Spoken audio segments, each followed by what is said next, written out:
Assalamualaikum warahmatullahi wabarakatuh. Halo sahabat Santi Story yang dirahmati Allah. Di balik setiap kisah, pasti ada hikmah yang tersembunyi, pelajaran yang bisa mengubah arah hidup kita. Kali ini, Santi Story hadir membawa sebuah cerita yang bukan sekadar kisah biasa, tapi cerminan nyata tentang ujian keimanan dan kesabaran. Kisah kali ini akan membuat hati bergetar, mata terbuka, dan jiwa terinspirasi. Penasaran? Jangan lewatkan setiap detiknya. Sebelum kita mulai, absen dulu ya sahabat dari mana saja. Yuk kuatkan silaturahim ini dengan menekan tombol like, subscribe untuk selalu mendapat kisah penuh hikmah berikutnya, dan share video ini agar manfaatnya tersebar luas menjadi amal jariah bagi kita semua. Siap menyelami lautan hikmah? Mari kita mulai.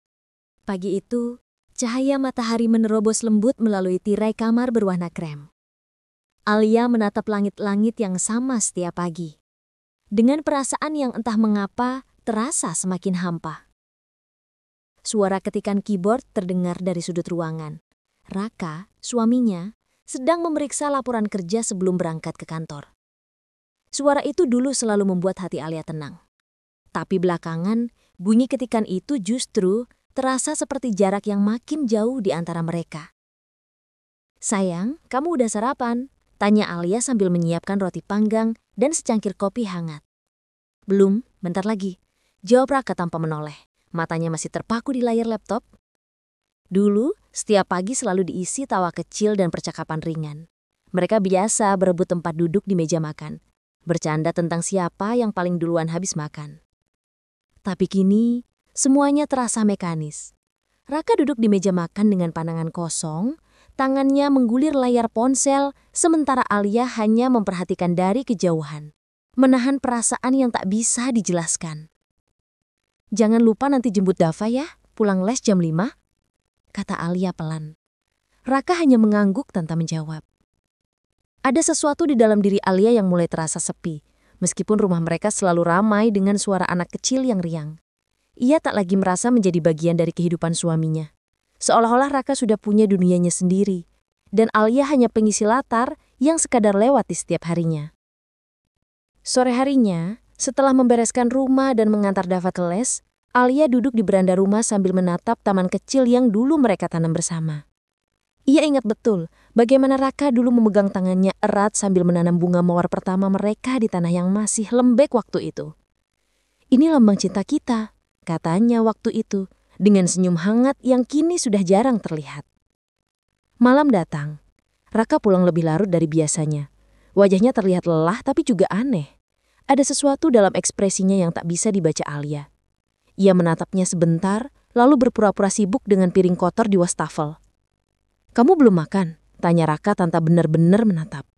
"Udah," jawab Alia singkat. "Capek banget, hari ini padat banget," ujar Raka sambil melepaskan dasinya. Alia hanya tersenyum tipis. Ia tidak ingin bertanya lebih jauh, takut hanya akan mendengar jawaban yang sama seperti kemarin dan kemarin lagi, yaitu kerjaanku banyak. Malam itu mereka makan di meja yang sama, tapi seperti dua orang asing yang kebetulan duduk berdampingan. Dava sudah tidur lebih dulu, dan hanya suara sendok dan garpu yang sesekali beradu di udara. Alia mencoba memulai percakapan. "Dava tadi dapat nilai bagus, katanya mau kasih lihat ke ayah." Raka tersenyum samar tapi matanya masih mengarah ke layar ponselnya. "Nanti aja ya, ayah lagi banyak urusan." Ponsel itu terus berbunyi. Getarannya berulang-ulang, dan setiap kali notifikasi masuk, Raka buru-buru membalik layar ke bawah. Alia berpura-pura tidak melihat, tapi hatinya mencatat semuanya dengan jelas. Ia merasakan sesuatu yang berbeda. Kegelisahan yang halus tapi nyata. Setelah makan malam, Raka masuk kamar kerja menutup pintu rapat-rapat. Alia melipat baju sambil menatap pintu itu dari kejauhan. Ia mencoba menenangkan pikirannya, meyakinkan diri sendiri bahwa suaminya hanya sedang tertekan karena pekerjaan. Tapi logika itu terus kalah oleh perasaan yang semakin kuat. Ada yang disembunyikan. Ketika jam sudah menunjukkan pukul 11 malam, Raka keluar dari kamar kerja membawa ponsel dan berbicara pelan. Alia sempat mendengar lirih suaranya di dekat jendela. "Iya, Besok bisa kok, tapi jangan di kantor ya, nanti ketahuan orang. Suara itu terlalu lembut untuk pembicaraan kerja. Nada yang hanya dipakai seseorang saat berbicara dengan orang yang spesial. Alia memejamkan mata, menahan nafas agar tidak menangis. Ia tahu tidak bijak untuk menuduh tanpa bukti, tapi setiap kali melihat sikap Raka yang semakin jauh, hatinya seperti retak sedikit demi sedikit. Pagi berikutnya, Alia sengaja menyiapkan sarapan kesukaan Raka, nasi goreng dengan telur mata sapi dan kopi hitam. Ia berharap bisa mencarikan suasana, mungkin masih ada kesempatan untuk bicara dari hati ke hati. Tapi harapan itu runtuh saja begitu Raka turun dari kamar dengan jas rapi dan wangi parfum baru yang belum pernah Alia lihat di lemari. "Sayang, kamu wangi banget. Ada acara penting di kantor?" tanya Alia dengan nada ringan. Raka hanya menjawab singkat, "Iya, meeting sama klien." Ia mencium kening Alia sekilas, lalu bergegas keluar. Ciuman itu bukan lagi tanda kasih sayang. Rasanya seperti formalitas, sebuah gerakan otomatis dari suami yang sedang berpura-pura. Alia berdiri depan pintu menatap mobil suaminya yang perlahan menjauh dari halaman rumah. Angin pagi membawa aroma bunga mawar yang sedang mekar di taman depan, bunga yang dulu mereka tanam bersama. Tapi kali ini aromanya terasa pahit, seolah mengingatkan Alia bahwa sesuatu dalam rumah itu sudah mulai layu. Ia menatap ke arah jalan kosong di depan rumah sambil berbisik lirih. "Kalau benar kamu hanya sibuk kerja, kenapa setiap kali kamu pergi, hatiku terasa sesak seperti ditinggal jauh sekali?" Di dalam rumah yang tenang, hanya detak jam dinding yang terdengar. Waktu berjalan, tapi perasaan Alia tetap tertinggal di pagi yang sama. Pagi ketika hatinya mulai menyadari bahwa cinta bisa hilang tanpa perlu pertengkaran, cukup dengan kebisungan yang terlalu lama.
Hari-hari berikutnya berjalan seperti ritual tanpa jiwa. Setiap pagi, Raka selalu berangkat lebih awal dari biasanya dengan alasan lembur atau meeting penting. Alia mulai hafal nada suaranya.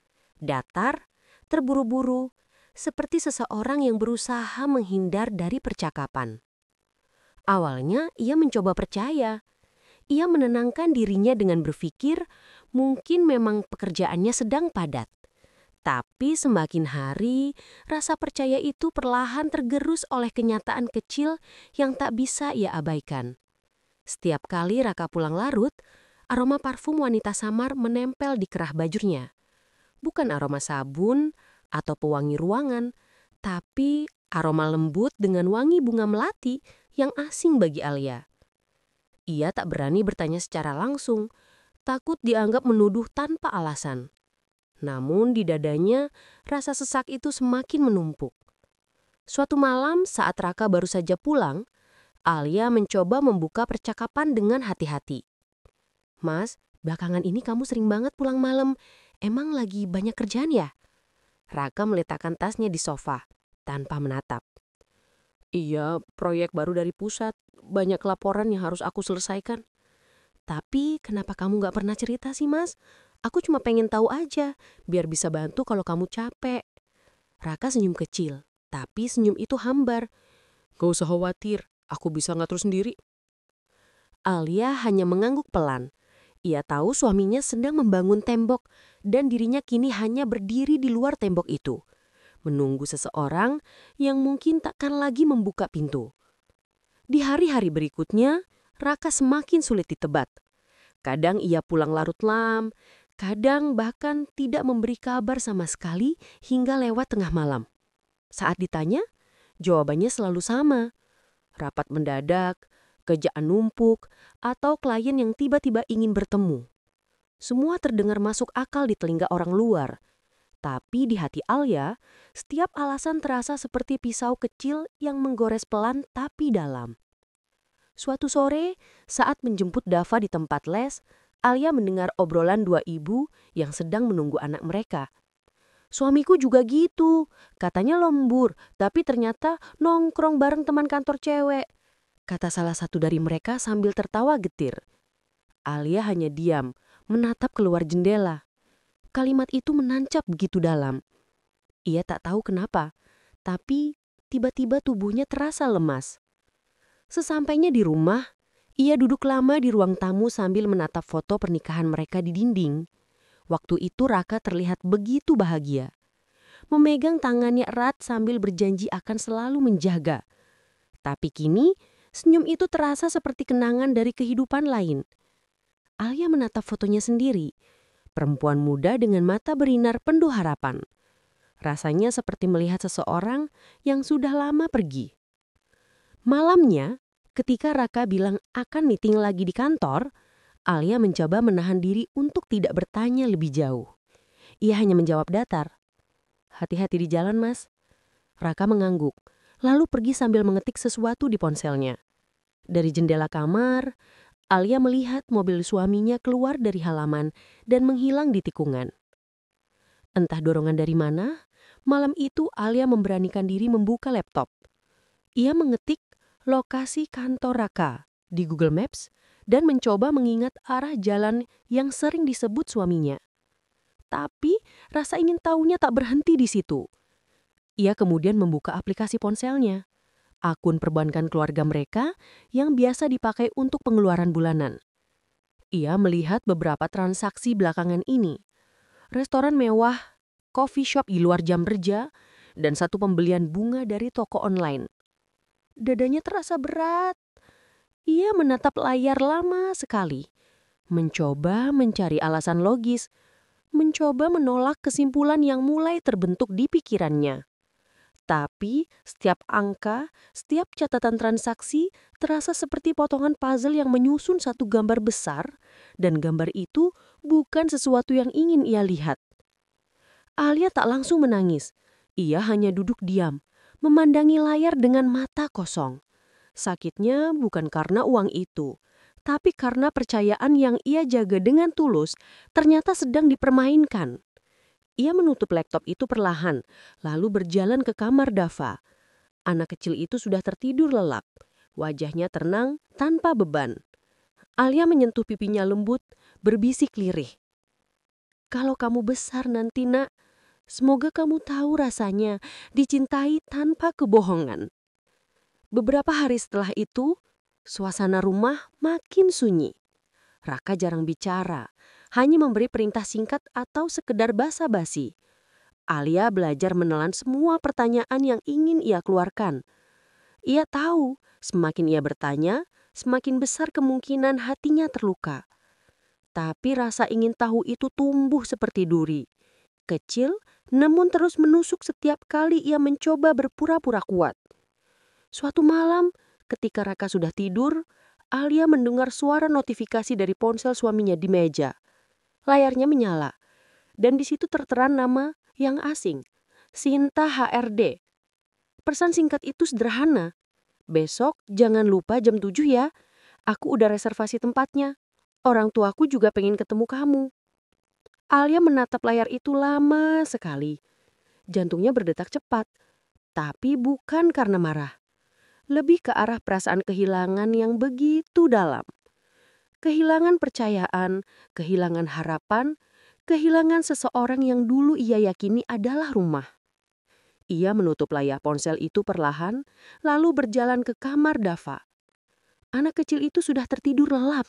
Wajahnya tenang tanpa beban. Alia menyentuh pipinya lembut, berbisik lirih. "Kalau kamu besar nanti, Nak, semoga kamu tahu rasanya dicintai tanpa kebohongan." Malam itu hujan turun perlahan, membasahi kaca jendela kamar dengan rintik-rintik halus yang terdengar seperti bisikan kesedihan. Alia duduk di tepi ranjang, memeluk lututnya sendiri sambil menatap ponsel di meja. Raka sedang mandi, dan suara gemericik air dari kamar mandi membuat hatinya berdebar dengan rasa gelisah yang tak bisa ia jelaskan. Ia tidak berniat menyentuh ponsel itu sebenarnya, tapi rasa curiga yang sudah berminggu-minggu ia pendam terasa semakin menyesakan.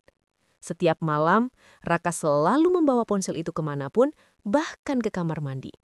Tapi malam ini, entah karena terburu-buru atau ceroboh, ponsel itu tertinggal di meja rias. Jari Alia gemetar saat mengambilnya. Layar menyala begitu saja tanpa kunci wajah. Hanya perlu sidik jari. Ia menatap ponsel itu lama, berperang dengan dirinya sendiri antara ingin tahu dan takut menghadapi kebenaran. Namun, saat notifikasi pesan muncul di layar, perasaannya seperti tersayat perlahan. Pesan itu datang dari kontak bernama Mbak Sinta HRD. Isi pesannya singkat tapi menghancurkan. "Sayang, jangan lupa malam ini. Keluargaku udah pesan meja ya.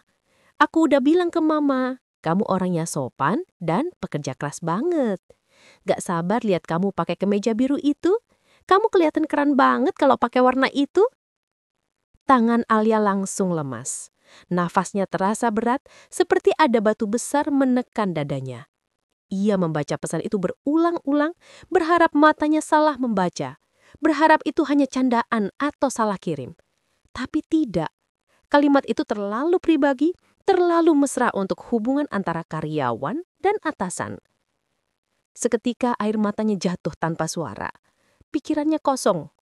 Suara air dari kamar mandi terdengar semakin jelas, membuat perasaannya bercampur antara marah dan sedih.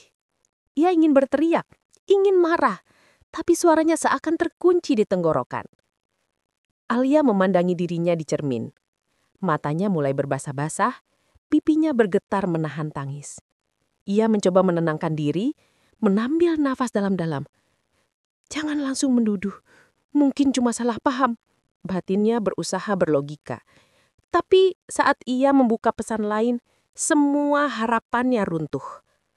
Ada deretan chat penuh emotikon hati, foto makanan, bahkan selfie Sinta dengan caption, "Kangen meeting bareng kamu, tapi lebih kangen suasana kita berdua kayak kemarin." Dan yang paling menusuk hati, ada foto Raka dengan setelan rapi yang dikirim oleh Sinta dengan pesan, "Bilang ke istrimu kamu lembur ya, hehehe." Alia menjatuhkan ponsel itu tanpa sadar. Suara kecil dari ponsel yang menyentuh lantai terasa seperti suara hatinya yang pecah. Ia menutup mulutnya, menahan suara tangis yang hampir keluar. Beberapa detik kemudian, pintu kamar mandi terbuka. Raka keluar sambil mengeringkan rambutnya, wajahnya tenang seolah tak terjadi apa-apa. "Kok bengong? Ada apa?" tanyanya ringan sambil mengambil ponselnya dari meja. Alia memandangi suaminya, mencoba menahan gemetar di bibirnya. "Gak apa-apa," jawabnya lirih, matanya berusaha tidak menatap terlalu lama. Raka tersenyum kecil, membuka ponselnya sekilas, seketika wajahnya berubah tegang. Ia menyadari sesuatu. "Kamu buka ponselku!" Suaranya mulai naik, tajam. Alia diam. Ia tak sanggup menjawab. Raka mendekat. Nada suaranya berubah menjadi defensif. "Kamu gak percaya sama aku ya? Gitu caranya kamu nuduh suamimu sendiri?" Nada suaranya membuat dada Alia terasa semakin sesak. Ia menggigit bibir, menahan air mata yang hampir pecah lagi. "Aku gak nuduh, Mas. Aku cuma pengen tahu kebenarannya. Siapa Sinta?" tanyanya pelan. Raka terdiam sesaat. Lalu tertawa pendek sinis. "Itu teman kerja, HRD di kantor. Kamu aja yang suka mikir aneh-aneh. Tapi aku dengar tadi dia bilang, keluarganya udah pesan meja buat makan malam. Itu apa maksudnya?" Raka mendengus kesal. "Itu makan malam perusahaan, Alia. Kamu ini kenapa sih? Ngatur-ngatur terus. Aku kerja buat siapa coba?" Suara Raka meninggi. Alia memandanginya dengan mata berkaca-kaca. "Buat siapa, Mas?" Suaranya bergetar. "Kalau memang buat keluarga ini, kenapa setiap pulang kamu gak pernah lagi ngobrol sama aku? Kenapa semua waktumu habis di luar rumah?" "Capek, Alia. Aku capek. Kerja tiap hari, kamu malah curiga terus. Karena kamu berubah. Berubah gimana? Kamu aja yang suka terlalu sensitif." Bentak Raka, lalu menepis tangan Alia ketika Alia berusaha mendekat. Alia mundur selangkah, suaranya patah. "Aku cuma pengen kita kayak dulu lagi, Mas. Aku cuma pengen tahu kamu masih sayang sama aku atau enggak." Raka menghendas kasar, menatapnya dingin tanpa emosi. "Sudahlah, aku nggak mau bahas ini. Besok aku lembur lagi. Tolong jangan ganggu aku soal kerjaan." Ia lalu mengambil ponselnya dan keluar kamar begitu saja, meninggalkan Alia berdiri sendirian di ruangan yang sunyi. Begitu suara lengkah suaminya menghilang, tubuh Alia melemas. Ia jatuh berlutut di lantai, menutup wajahnya dengan kedua tangannya. Tangisnya akhirnya pecah, bukan hanya karena rasa sakit, tapi juga karena perasaan kalah. Ia sudah berjuang mempertahankan sesuatu yang bahkan sudah lama tak perjuangkan oleh pasangannya. Di tengah tangisnya, matanya tertuju pada baju kerja Raka yang tergantung di kursi. Ia melihat kemeja biru yang disebut Sinta di pesannya. Kemeja itu masih wangi parfum baru, wangi yang dulu tidak pernah ada. Perlahan Alia mengangkat kemeja itu, menekannya ke dada. Hatinya hancur, tapi pikirannya mulai jernih. Ia tahu sejak malam ini, sesuatu di dalam dirinya berubah. Ia bukan lagi perempuan yang hanya menunggu penjelasan. Ia adalah istri yang mulai sadar bahwa kesetiaan tidak bisa diperjuangkan sendirian. Dan meskipun air matanya terus mengalir, di balik tatapan kosongnya sudah mulai tumbuh tekad. Ia harus tahu kebenarannya sepenuhnya, bukan dari kata-kata Raka, tapi dari kenyataan yang akan ia hadapi sendiri. Pagi itu, suasana rumah terasa dingin dan kaku. Tidak ada percakapan, tidak ada sapaan lembut seperti dulu. Alia hanya duduk di meja makan menatap secangkir kopi yang sudah dingin, sementara Raka bersiap dengan wajah tanpa ekspresi. Suara gesekan kursi dan dentingan sendok menjadi satu-satunya bunyi yang terdengar di ruang makan itu. Heningnya bukan hening yang nyaman, tapi hening yang menggantung seperti kabut, menyembunyikan banyak hal yang tak terucap. Raka menatap sekilas ke arah Alia. "Aku berangkat dulu," katanya pendek, suaranya datar tanpa nada kasih. Alia hanya mengangguk pelan. "Meeting di mana, Mas?" tanyanya pelan, mencoba terdengar biasa. "Di kantor sama tim. Gak tahu selesai jam berapa."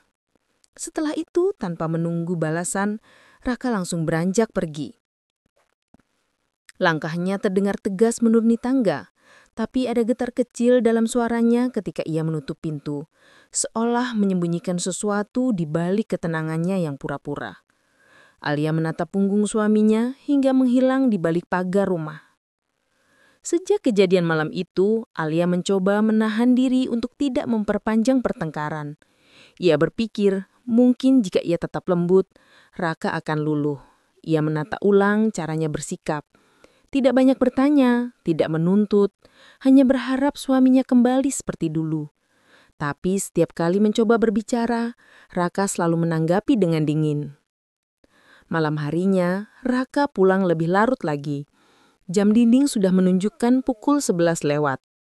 Alia duduk di ruang tamu sambil menonton televisi yang sejak tadi hanya menampilkan berita tanpa ia dengarkan. Ketika suara pintu terbuka, Alia langsung menoleh. "Kamu baru pulang, Mas?" Tanyanya pelan, mencoba terdengar biasa. "Ya, rapatnya molor." Jawab Raka, suaranya lelah, tapi terdengar tergesa. Alia memperhatikan pakaian Raka. Kemeja putihnya terlihat sangat rapi, seperti baru disetrika, bukan seperti seseorang yang habis lembur di kantor. Wangi parfumnya juga bukan wangi yang biasa ia kenal. Ada aroma lembut, manis, seperti bunga lili. Aroma yang sama dengan wangi yang pernah ia cium di kerah bajunya beberapa waktu lalu. "Udah makan?" tanya Alia tenang. "Udah, bareng anak kantor." "Anak-anak kantor," ulang Alia perlahan. "Cowok semua." "Kenapa?"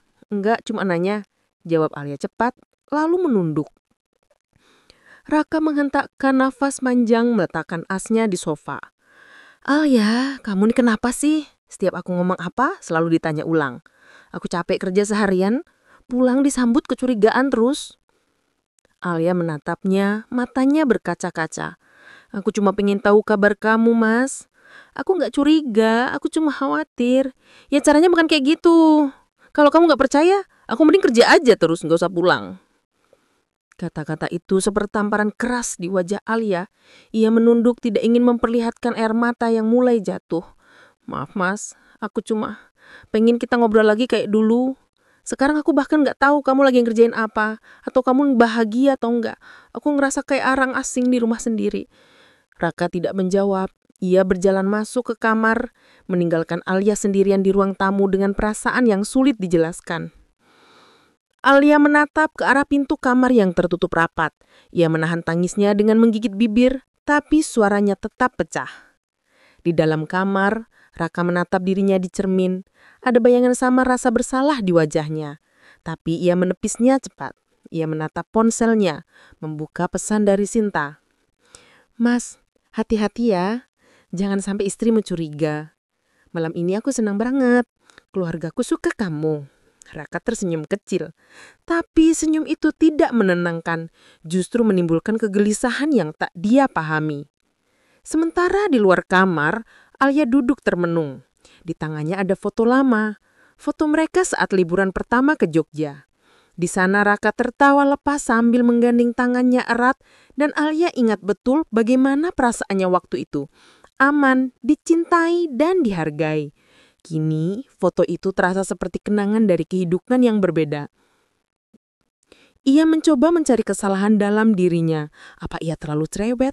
Terlalu sibuk dengan rumah? Terlalu sering menanyakan hal kecil? Tapi apa salahnya seorang istri ingin tahu kabar suaminya? Ia menatap refleksi dirinya di kaca, wajah lelah tanpa senyum. Keesokan harinya, Raka berpakaian lebih rapi dari biasanya. Jas abu, parfum yang sama seperti semalam, dan ekspresi yang tak bisa disembunyikan, yaitu bersemangat. Alia yang sedang menyiapkan bekal, menatapnya dalam diam. "Kayaknya kamu senang banget hari ini," katanya dengan nada lembut tapi mengandung tanya. Raka menoleh sekilas. "Ya, ada pertemuan penting. Klien baru, besar nilainya." Alia mengangguk pelan. "Hati-hati di jalan ya." Raka tersenyum kecil sekilas, lalu berangkat. Begitu pintu tertutup, Alia termenung di ruang meja. Ia memandangi piring sarapan yang tidak disentuh Raka, lalu pelan-pelan mengambil ponselnya. Ia tidak berniat memata-matai, tapi perasaan tidak tenang membuat pikirannya sulit diam. Ia membuka aplikasi lokasi yang pernah disinkronkan dengan akun keluarga mereka hanya untuk memastikan suaminya benar-benar di kantor. Beberapa menit kemudian, titik lokasi Raka berhenti di sebuah kawasan perbelanjaan jauh dari kantor tempat ia bekerja. Alia menatap layar ponselnya lama, jantungnya berdegup cepat, nafasnya berat. Ia mencoba berpikir positif, mungkin ada urusan kantor di sana. Mungkin rapatnya diadakan di restoran, tapi batinnya berkata lain. Malam nanti, ia berjanji pada dirinya sendiri, ia akan tahu semuanya. Tidak dengan emosi, tidak dengan pertengkaran, tapi dengan mata kepala sendiri. Dan saat malam tiba, ketika Raka kembali berkata lembur di kantor, Ali hanya tersenyum kecil sambil mengangguk. "Kerja yang semangat ya, Mas," katanya pelan. Raka membalas dengan senyum yang hampir seperti rasa lega. Ia tidak tahu bahwa di balik senyum tenang istrinya itu, ada badai yang sudah mulai terbentuk perlahan, badai yang akan mengguncangkan seluruh hidupnya. Hujan turun deras malam itu. Langit kelabu seperti ikut menyimpan rahasia yang berat. Alia berdiri di depan jendela, menatap tetesan air yang berlari di kaca sambil memegang ponselnya erat. Jam menunjukkan pukul 8 malam, dan Raka belum pulang. Seharusnya, jika benar dia lembur di kantor, setidaknya ia sempat memberi kabar. Tapi tidak ada satupun pesan yang masuk sejak sore. Alia menatap layar ponselnya lagi. Lokasi yang tadi ia pantau masih tidak berubah.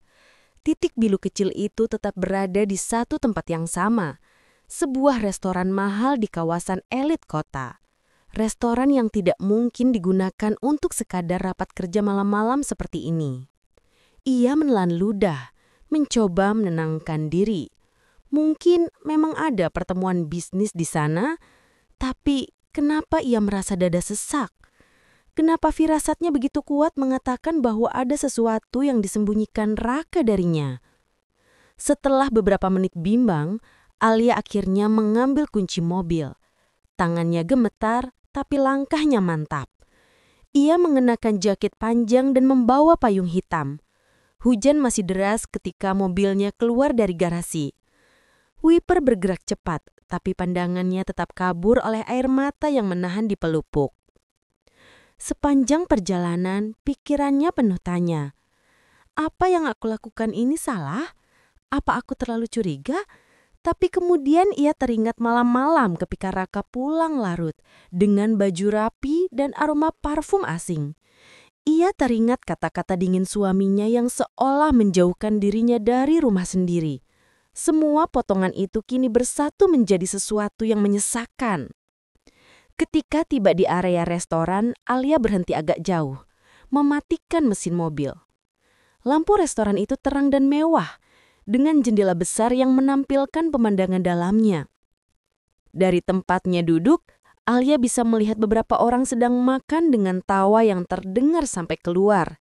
Tapi matanya terpaku pada satu meja di sisi kanan ruangan. Di sana duduk Raka. Wajahnya tampak lebih lembut daripada saat berbicara dengan Alia di rumah.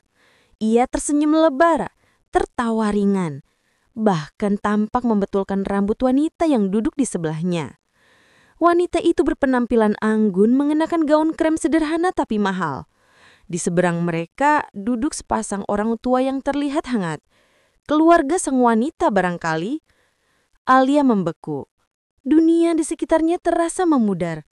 Hujan di luar restoran menjadi suara samar dan yang ia dengar hanya detak jantungnya sendiri yang berpacu cepat. Raka menatap wanita itu penuh kelembutan. Pandangan yang sudah lama tidak ia berikan pada Alia. Bahkan ketika wanita itu menyuap Raka sepotong stik, Raka hanya tertawa kecil, tidak menolak. Alia menutup mulutnya dengan tangan, menahan isak yang tiba-tiba keluar. Dadanya terasa sesak, seperti ada batu besar yang menimpa. Ia memalingkan wajahnya sejenak, tapi matanya kembali menatap ke arah meja itu. Berharap mungkin ia salah lihat. Namun kenyataannya tidak berubah. Suaminya, lelaki yang selama ini ia jaga, ia doakan, dan ia cintai sepenuh hati, sedang menikmati makan malam hangat bersama keluarga wanita lain. Perasaan hancur itu datang begitu cepat hingga membuat tubuh Alia gemetar. Ia tidak tahu harus marah atau menangis, hanya bisa menatap dalam diam dengan air mata yang terus mengalir. Di dalam pikirannya, berbagai kenangan berputar, seperti film yang rusak. Saat mereka menikah, saat Raka berjanji untuk selalu setia, saat mereka sama-sama berjuang membeli rumah pertama, dan saat Alia dengan sabar menunggu suaminya pulang larut malam sambil menyiapkan makan hangat yang tak pernah disentuh. Kini semua janji itu seperti debu. Hujan semakin deras, tapi Alia tidak bergeming. Ia duduk di dalam mobilnya, menatap suaminya yang tampak begitu bahagia di dunia yang bukan lagi miliknya. Sampai akhirnya ia melihat sesuatu yang membuat darahnya benar-benar mendidih. Raka menggenggam tangan wanita itu di bawah meja. Genggaman itu bukan sekadar singgungan iseng, tapi genggaman hangat penuh rasa yang Alia tahu persis. Itulah genggaman yang dulu ia rasakan saat Raka melamarnya. Alia menutup matanya kuat-kuat. Tangannya mengepal di pangkuan. Jari-jarinya dingin. Ia ingin keluar dari mobil dan menghampiri mereka saat itu juga, tapi tubuhnya terasa berat. Ia takut jika emosinya meledak, semua akan berakhir dengan cara yang lebih menyakitkan. Ia akhirnya memutuskan satu hal. Jika selama ini Raka bisa membohongi dirinya, maka malam ini ia akan membalasnya dengan cara yang lebih tenang tapi menghancurkan. Alia menyalakan ponselnya, membuka aplikasi perbankan mereka, rekening yang selama ini digunakan bersama, hasil kerja keras mereka berdua. Ia mengganti PIN akses keuangan, lalu perlahan menonaktifkan kartu debit milik Raka. Ia tahu itu akan membuat Raka panik karena semua pembayaran dari bensin hingga makan malam mewah itu bergantung pada rekening itu. Setelah itu, ia memotret pemandangan di depan restoran. Satu foto cukup. Raka bersama wanita itu, bersama keluarga si wanita, di tengah meja penuh makanan mewah. Ia menyimpan foto itu dengan tangan yang gemetar, bukan untuk membalas dendam saat ini, tapi untuk mengingat bahwa malam ini bukan mimpi. Setelah beberapa saat, Alia menghidupkan mesin mobil, melajukan kendaraan pelan menjauh dari tempat itu. Tangisnya pecah di tengah jalan. Bukan hanya karena dikhianati, tapi karena kenyataan bahwa ia harus berpura-pura tidak tahu, agar bisa berpikir jernih. Sesampainya di rumah, ia duduk di ruang tamu dalam gelap. Lampu tidak dinyalakan, hanya cahaya dari luar yang menerobos tirai. Di atas meja, ponselnya bergetar. Pesan masuk dari Raka. "Sayang, aku pulang agak malam ya, rapatnya baru kelar." Alia menyesik bersamaan. Ia mengetik balasan dengan tangan bergetar tapi penuh tenang. "Iya ya, hati-hati ya mas, jangan lupa makan malam." Pesan terkirim. Ia meletakkan ponsel di meja, lalu menatap langit-langit rumah. Di dadanya ada sakit yang dalam, tapi di balik itu ada juga sesuatu yang tumbuh perlahan, keteguran untuk tidak lagi menjadi istri yang pasrah. Malam itu Alia tidak tidur. Ia hanya menatap foto di ponselnya sambil berulang kali berbisik pada dirinya sendiri. "Besok aku akan tahu sejauh mana mereka berani melangkah." Dan di saat yang sama, di restoran mewah itu, Raka tampak kaku saat pelayan mendekat, memberitahu bahwa kartunya tidak bisa digunakan untuk membayar tagihan. Ia tersenyum kaku, memeriksa kembali, tapi hasilnya sama. Sinta dan keluarganya menatap heran, sementara Raka mulai berkeringat dingin. Ia tidak tahu bahwa di balik senyum tenang istrinya di rumah, sedang ada seseorang yang perlahan menyiapkan cara untuk memperlihatkan siapa sebenarnya yang selama ini paling sabar di antara mereka. Raka berdiri kikuk di depan kasir restoran mewah itu. Wajahnya memucat, keringat dingin mulai mengalir di pelipisnya meski pendingin ruangan bekerja maksimal. Ia mencoba tersenyum sopan pada pelayan yang sudah 3 kali mengatakan dengan suara pelan tapi tegas, "Maaf Pak, kartu Anda ditolak oleh sistem bank. Mungkin ada masalah teknis?" Sinta yang duduk di meja hanya bisa menatapnya dengan ekspresi bingung. Ayah dan ibu Sinta mulai berbisik pelan, menatap satu sama lain dengan pandangan tak enak. Suasana makan malam yang tadinya hangat dan penuh tawa berubah jadi kaku dalam sekejap. "Coba saya pakai kartu satu lagi," kata Raka cepat, mencoba mempertahankan wibawanya. Ia membuka dompet, mengeluarkan kartu lain, dan lagi transaksi gagal. Pelayan menunduk sopan, Tapi raut wajahnya menyimpan rasa canggung. "Maaf sekali, Pak. Sistem menolak semua kartu Anda." Raka memaksakan tawa kecil tapi suaranya terdengar sumbang. Mungkin jaringan banknya error. Saya bayar tunai saja." Namun saat merogoh dompet, hanya ada beberapa lembar uang, tidak cukup untuk menutupi tagihan yang mencapai hampir 2 juta rupiah. Wajahnya menegang. Tangannya mulai gemetar, bukan karena marah, tapi karena malu. "Mas, nggak apa-apa, aku aja yang bayar dulu," bisik Sinta dengan nada pelan, tapi terdengar oleh semua orang di meja. Raka menoleh cepat merasa harga dirinya terinjak. "Nggak usah, aku bisa atur." Tapi ayah Sinta sudah mengeluarkan kartu kredit dari dompetnya dan menyerahkannya pada pelayan dengan senyum tipis. "Sudah, Nak Raka, anggap ini jamuan dari kami saja. Melain kali kamu gantian ya." Raka tak mampu membalas.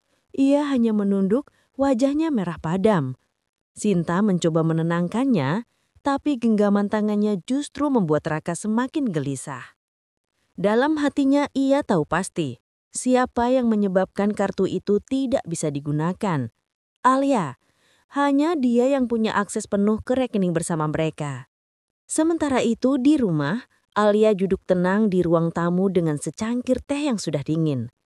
Ia menatap jam dinding memperkirakan jam makan malam di restoran itu baru saja selesai.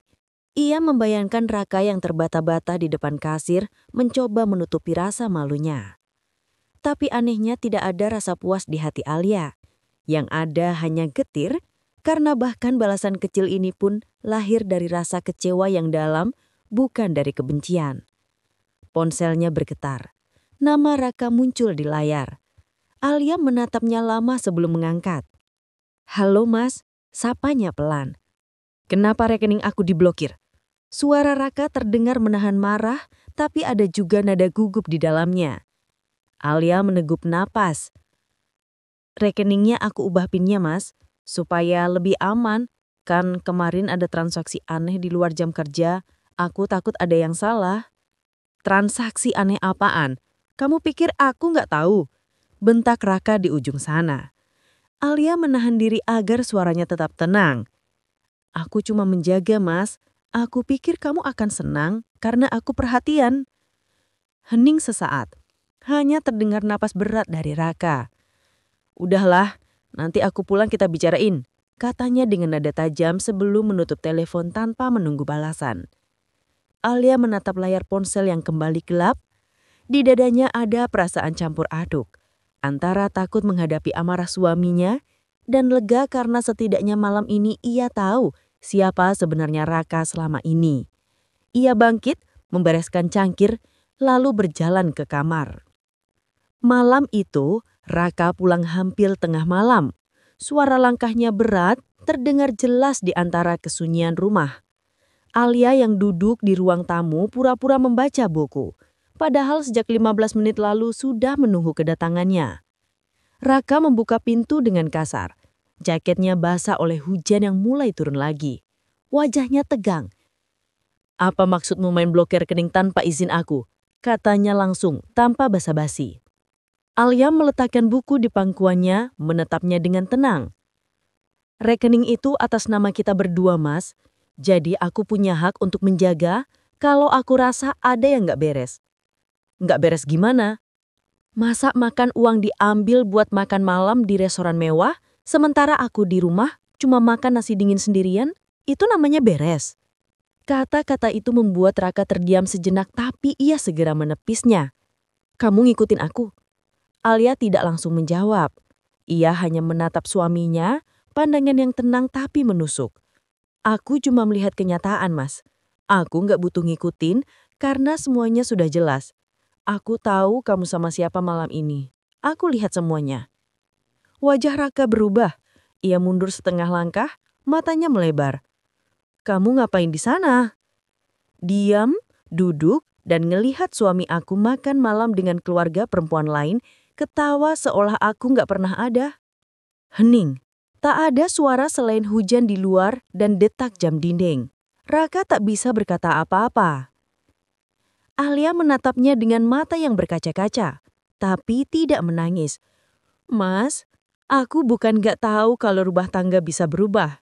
Aku paham orang bisa bosan, bisa lelah. Tapi yang aku gak bisa terima, kenapa kamu harus membohongi aku? Kenapa kamu tega buat aku percaya setiap malam kamu lembur, padahal kamu makan dengan keluarga pelakor?" Raka menunduk tak bisa membalas. Sementara Alia berbalik, berjalan menuju kamar dengan langkah pelan tapi tegas. Sebelum menutup pintu, ia sempat berkata tanpa menoleh, "Mulai malam ini, aku gak mau lagi jadi istri yang pura-pura gak tahu. Kalau kamu mau terusin hubungan itu, silahkan. Tapi jangan lagi pakai uangku buat biayain kebohonganmu." Pintu kamar tertutup pelan, tapi bunyinya seperti dentuman keras di telinga Raka. Ia berdiri di ruang tamu sendirian, masih basah oleh hujan dengan perasaan yang campur aduk antara malu, marah, dan ketakutan. Dan di dalam kamar, Alia duduk di tepi ranjang. Tangannya gemetar, tapi hatinya mulai terasa ringan. Untuk pertama kalinya, ia tidak lagi menahan diri. Ia tahu luka itu dalam, tapi malam itu Alia baru menyadari sesuatu bahwa dia sudah lebih kuat dari yang ia kira. Namun dalam diamnya yang tenang ia tahu satu kali lagi, ini belum selesai. Raka pasti belum menyerah dan pertempuran yang lebih besar sedang menanti mereka di hari-hari berikutnya. Malam itu, setelah pertengkaran hebat itu, rumah terasa sepi dan asing. Tidak ada suara televisi, tidak ada percakapan, bahkan suara jam dinding pun terdengar terlalu keras. Alia berbaring di sisi tempat tidurnya, memunggungi Raka yang duduk di kursi dekat jendela. Hujan masih menetes di luar, tapi hati Alia jauh lebih bising dari suara langit malam. Ia memejamkan mata, tapi pikirannya berlari kemana-mana. Tentang pernikahannya, tentang kesetiaan yang ia jaga selama bertahun-tahun, dan tentang betapa mudahnya Raka membohongi semua itu. Dalam hati, ia masih berharap ada sedikit penjelasan, sekecil apapun yang bisa membuat hatinya tenang. Tapi semakin ia berharap, semakin dalam rasa kecewanya menusuk. Sementara itu Raka hanya diam. Tangannya menutupi wajah seolah menahan sesuatu yang berat. Ia sadar perbuatannya salah, tapi egonya terlalu tinggi untuk mengakuinya. Di antara rasa malu, marah, dan penyesalan, ia memilih diam karena di dalam diam setidaknya ia tidak perlu mendengar lagi kebenaran yang menyakitkan. Pagi datang dengan suasana yang sama dinginnya. Alia bangun lebih awal seperti biasa menyiapkan sarapan dengan wajah tanpa ekspresi. Tidak ada sapaan, tidak ada senyum, hanya rutinitas yang dijalankan seperti mesin. Raka turun dari kamar dengan pakaian kerja, tapi raut mukanya tampak tegang. Ia duduk di meja makan mencoba membuka percakapan. "Alia?" panggilnya pelan. Alia tidak menoleh. "Sarapan di meja, aku udah siapin." "Aku tahu kamu marah, tapi tolong jangan libatkan masalah uang dalam urusan pribadi kita. Itu keterlaluan." Alia menghentikan gerakannya, lalu menatap Raka tajam. "Keterlaluan? Mas makan malam mewah pakai uang yang kita tabung bareng untuk perempuan lain, dan aku yang keterlaluan." Suasana meja makan mendadak membeku. Raka tidak membalas, hanya menunduk. Alia menarik napas panjang, lalu berkata pelan tapi penuh tekanan. "Mas, kalau aku nggak ubah PIN itu, mungkin malam ini kamu masih duduk di meja yang sama dengan dia, bukan di sini. Jadi jangan salahkan aku karena aku akhirnya memilih untuk melindungi harga diriku sendiri." Raka memijat pelipisnya. Suaranya pelan tapi keras di telinga Alia. "Aku udah bilang Sinta itu cuma teman kerja. Keluarganya ngajak makan, aku nggak bisa nolak." Alia senyum miris. "Teman kerja ya? Teman kerja yang berani suapin kamu di depan orang tuanya. Kalau itu cuma rekan kerja, aku mau tahu seperti apa hubunganmu dengan istri yang kamu bilang kamu cintai." Raka menatapnya tapi pandangan itu cepat dialihkan. Ada rasa bersalah di matanya, tapi mulutnya tetap kerkas kepala. Ia bangkit, mengambil jasnya dan berjalan ke pintu tanpa berkata apa-apa lagi. Alia berdiri di dapur menatap punggung suaminya yang menjauh. Pergi ke kantor lagi, Mas? Tanyanya datar. Raka berhenti sejenak, lalu menjawab pendek. Iya, pastikan kali ini beneran ke kantor, bukan ke restoran mahal bareng keluarga perempuan lain. Ucap Alia dingin tanpa menoleh. Raka menggeretakkan giginya, tapi tidak membalas. Ia menutup pintu cukup keras hingga terdengar gema kecil di seluruh rumah. Begitu pintu tertutup, Alia langsung duduk di kursi, memegangi dadanya yang terasa sesak. Air matanya akhirnya jatuh juga. Ia tak sanggup lagi menahan perasaan yang selama ini dipendam. Selama bertahun-tahun ia menjaga rumah ini agar tetap utuh, menutupi kekurangan, menahan kecewa, dan berusaha jadi istri yang selalu bisa diandalkan. Tapi sekarang ia sadar, cinta yang ia perjuangkan sudah berat sebelah. Siang itu, Alia memutuskan pergi keluar. Ia butuh udara, butuh waktu untuk berpikir jernih. Ia menuju ke kafe kecil langganannya, tempat yang dulu sering mereka kunjungi berdua. Saat pelayan mengenalinya, Alia hanya tersenyum lemah. Ia memilih duduk di pojok ruangan yang sepi dekat jendela. Dari tempat itu ia bisa melihat jalan raya yang ramai. Semua orang tampak punya arah, sementara ia merasa kehilangan arah. Ia membuka ponselnya. Ada beberapa pesan dari sahabatnya Mira yang sudah lama ia hindari untuk bercerita. Alia akhirnya mengetik pelan. Mir, kamu pernah nggak ngerasa capek mempertahankan sesuatu yang terus nyakitin kamu? Tak lama balasan datang. Pernah, Li. Dan waktu itu aku baru sadar, cinta itu nggak cukup kalau cuma kamu yang berjuang. Kadang kamu harus berani berhenti biar kamu nggak hancur sendiri. Pesan itu menambar perasaannya. Ia menatap cangkir kopinya lama sebelum menulis lagi. Aku baru tahu suamiku ternyata selama ini bohong. Dia makan malam sama keluarga perempuan lain. Aku lihat sendiri. Mira balas cepat. Ya Tuhan Alia, kamu harus kuat deh. Jangan buru-buru ambil keputusan. Tapi juga jangan biarin dirimu diinjak. Kamu gak pantas diperlakukan kayak gitu.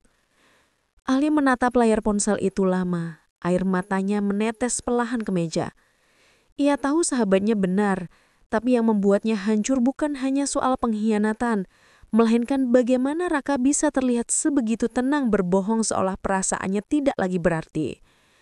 Sore menjelang, saat ia pulang ke rumah suasana masih sepi, tapi di meja ruang tamu ada amplop coklat yang diletakkannya Raka. Di dalamnya ada kartu debit dan catatan singkat bertuliskan, "Aku transfer gaji bulan ini ke rekening kamu. Aku nggak akan pakai uang kita lagi. Maaf kalau aku bikin kamu kecewa, aku cuma butuh waktu." Alia membaca surat itu berkali-kali. Tangannya bergetar, dadanya terasa sesak. Waktu, ia ingin tertawa pahit. Berapa banyak waktu lagi yang dibutuhkan seseorang untuk sadar bahwa ia sudah menghancurkan kepercayaan pasangannya sendiri. Malamnya, ia duduk di teras rumah sendirian. Angin malam lembut menyentuh wajahnya, tapi hatinya tetap berat. Ia menatap langit, memikirkan segala hal yang telah berubah. Ia tidak tahu apakah rumah tangga mereka bisa diselamatkan atau tidak. Tapi satu hal yang pasti, ia tidak akan lagi diam. Di dalam dirinya, kini tumbuh sesuatu yang baru. Bukan amarah, bukan dendam, tapi ketegasan. Ia tahu malam demi malam setelah ini tidak akan mudah.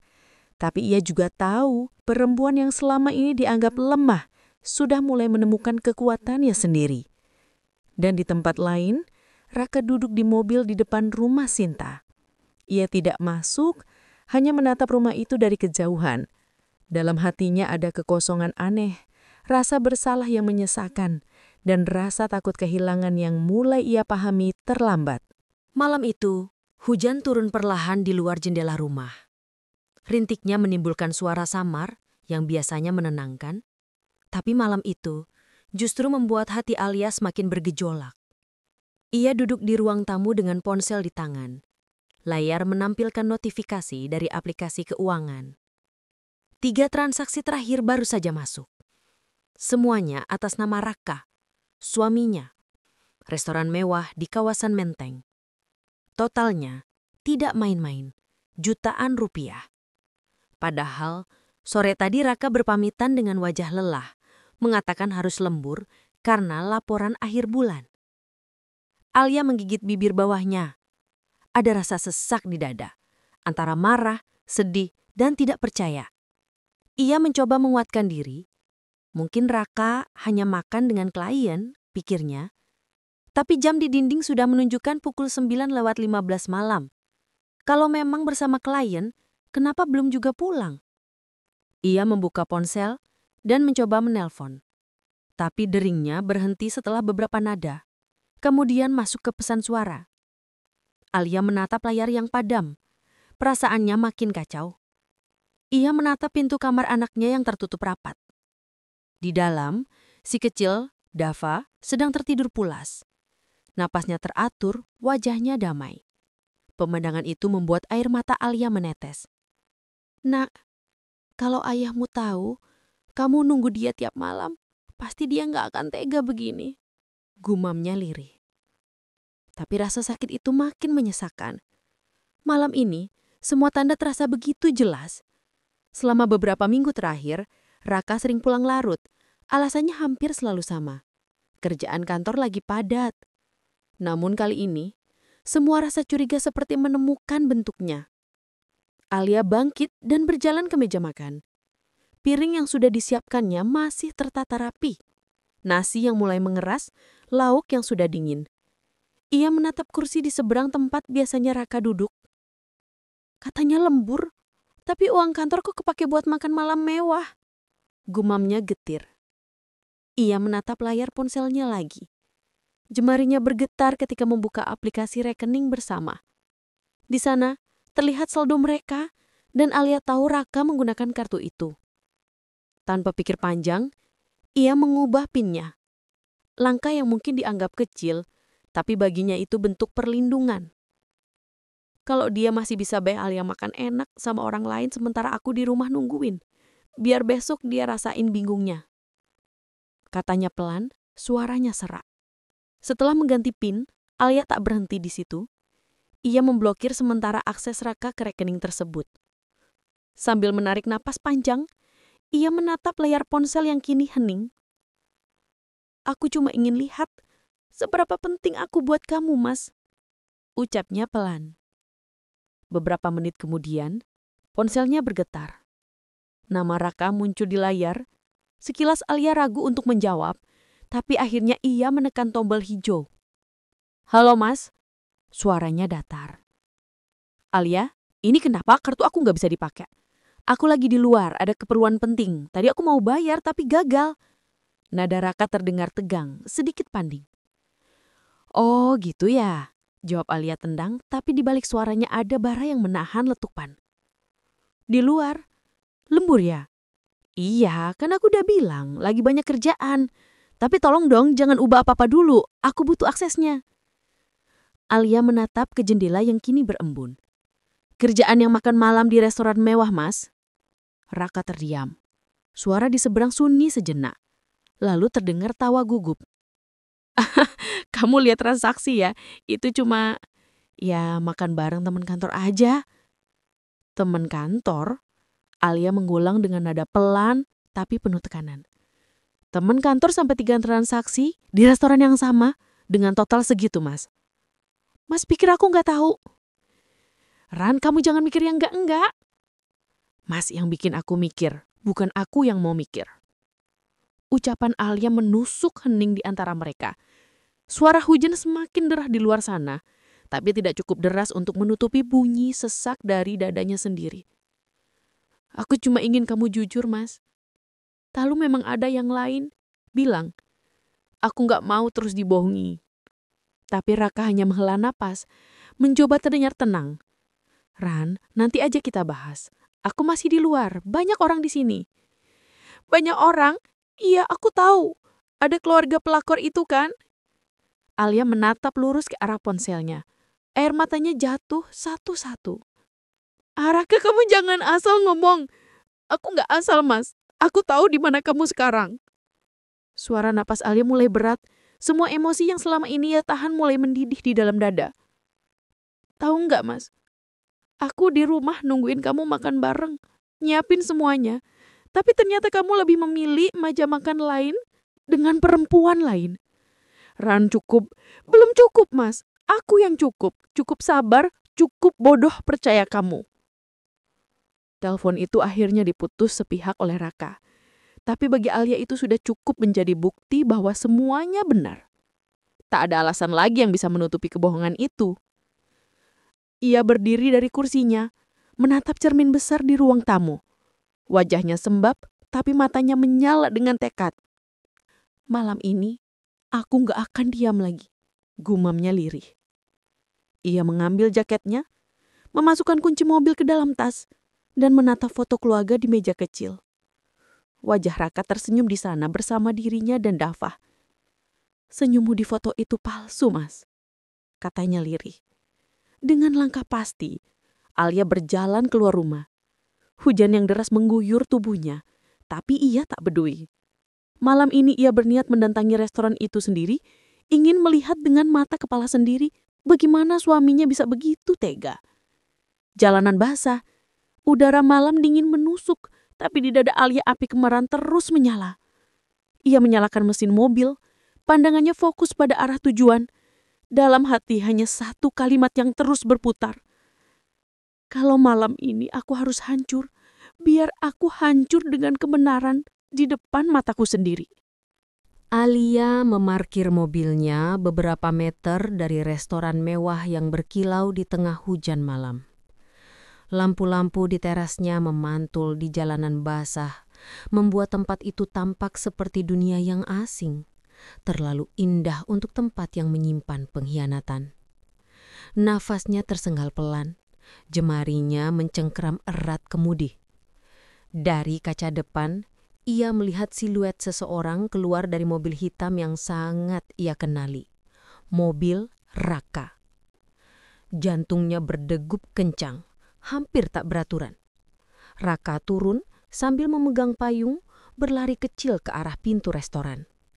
Tapi yang membuat lutut Alia hampir lemas adalah sosok di belakangnya. Seorang perempuan bergaun merah muda lembut melangkah di sampingnya dengan senyum yang Alia kenal sangat baik. Perempuan itu bernama Sinta, rekan kerja Raka, yang beberapa kali disebut Raka hanya teman kantor. Tapi malam ini, Alia melihat dengan mata kepala sendiri betapa dekatnya mereka. Bahkan ketika Raka memayungi Sinta, jemari mereka saling bersentuhan. Halus, manja, dan hangat. Sesuatu yang sudah lama tidak Raka lakukan pada dirinya. Dunia seolah berhenti berputar bagi Alia. Ia menatap pemandangan itu tanpa berkedip, air mata menetes pelan tanpa suara. Ia memejamkan mata, mencoba menguatkan diri. Jadi ini alasanmu, Mas, bisiknya lirih. Lembur sampai malam ya. Lembur perasaan sama dia. Hujan semakin deras. Alia menarik napas panjang, mengusap air mata di pipinya, lalu membuka pintu mobil perlahan. Hawa dingin segera menerpa kulitnya, tapi tidak lebih menusuk dari rasa dingin di dalam dadanya. Ia menunduk, berjalan pelan menuju restoran, menyusuri jalan yang licin sambil menatap langkahnya sendiri. Setiap langkah terasa berat, seolah bumi menahan dirinya untuk tidak melangkah lebih jauh. Tapi keinginan untuk tahu kebenaran mengalahkan semuanya. Ia tiba di depan pintu kaca besar restoran itu. Dari baliknya, ia bisa melihat ruangan yang hangat, penuh cahaya dan tawa. Ia menatap ke dalam. Raka duduk di meja bundar besar bersama seorang wanita paruh baya dan pria berwibawa, orang tua Sinta. Mereka tertawa, berbincang, dan Raka terlihat begitu nyaman di sana. Tidak ada tanda-tanda canggung atau sungkan. Ia bahkan tampak akrab seperti bagian dari keluarga itu. Ia memegang dadanya yang terasa nyeri. "Jadi, ini alasanmu, Mas," ucapnya nyaris tak bersuara. Tangannya bergetar, tapi matanya tetap tajam menatap. Ia melangkah masuk ke lobi restoran. Aroma masakan mewah dan musik lembut menyambutnya. Resepsionis yang berdiri di depan pintu menyapanya ramah. "Selamat malam, Ibu. Apakah sudah melakukan reservasi?" Ia menatapnya sebentar, lalu menjawab pelan. "Tidak. Tapi saya punya urusan dengan tamu di meja paling pojok dekat kaca." Resepsionis tampak ragu, tapi melihat sorot mata Alia yang tegas, ia hanya mengangguk dan memberi jalan. Langkah Alia terhenti beberapa meter dari tempat meja tempat Raka duduk. Pandangan mereka akhirnya bertemu. Raka tampak terkejut, wajahnya langsung pucat. Alia berdiri di sana, basah kuyup karena hujan, rambutnya menempel di wajah, tapi tatapan matanya tajam dan menusuk. Suasana meja seketika hening. Sinta menatap bingung, begitu juga kedua orang tuanya. "Mas Raka?" Suara Alia pelan, tapi menggema di ruang makan yang kini sunyi. Raka membangkit dari kursinya, wajahnya panik. "Ran, kamu ngapain kesini?" "Aku cuma pengen lihat," katanya lembur. "Tapi kok lemburnya sama keluarga orang lain?" Beberapa tamu mulai menoleh memperhatikan mereka. Alia tidak peduli. Ia menatap satu persatu wajah di meja itu. Lalu pandangannya berhenti pada Sinta. "Kamu yang namanya Sinta kan? Rekan kerja suamiku?" Sinta menunduk, wajahnya kaku. "Iya, Bu Alia. Saya bisa jelaskan." "Jelaskan apa?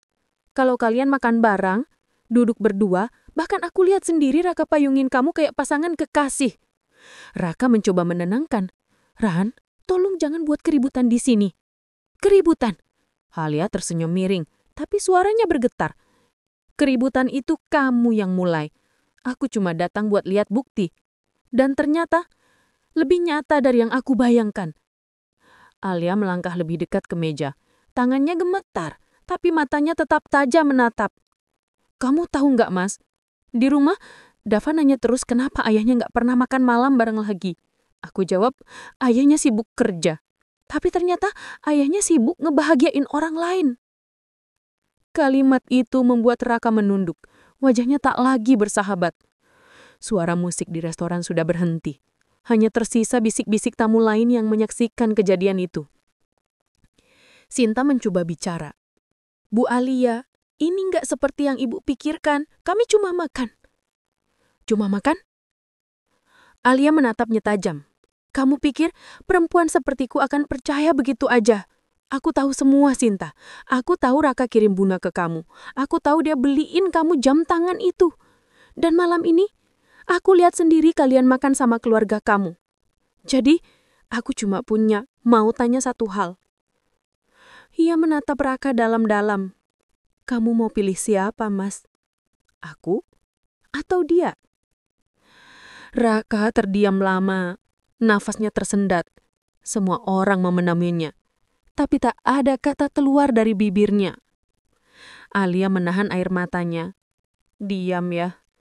Sama seperti waktu aku butuh kamu jelaskan semuanya, kamu selalu diam." Ia melangkah mundur, suaranya serak tapi tegas. "Mulai malam ini, aku juga gak akan nungguin kamu lagi, Mas. Uang yang kamu pakai buat makan malam ini, jangan harap bisa kamu akses lagi.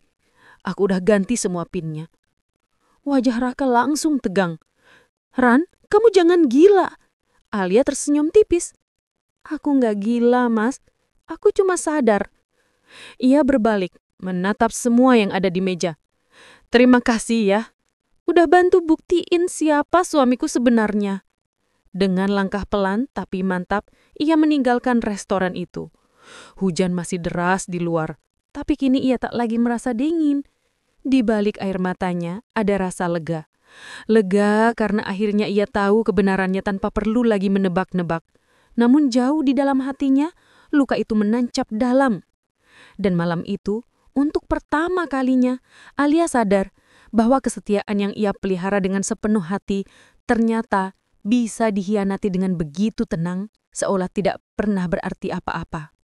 Hujan masih mengguyur deras ketika Alia meninggalkan restoran itu. Ia berjalan cepat menuju mobil tanpa memperdulikan tatapan orang-orang di sekelilingnya.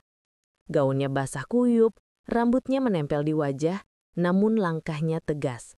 Seperti seorang perempuan yang baru saja kehilangan seluruh kepercayaannya pada dunia. Begitu masuk ke mobil, tangannya langsung gemetar. Ia menutup pintu dan menunduk, mencoba mengatur napas yang tersengal.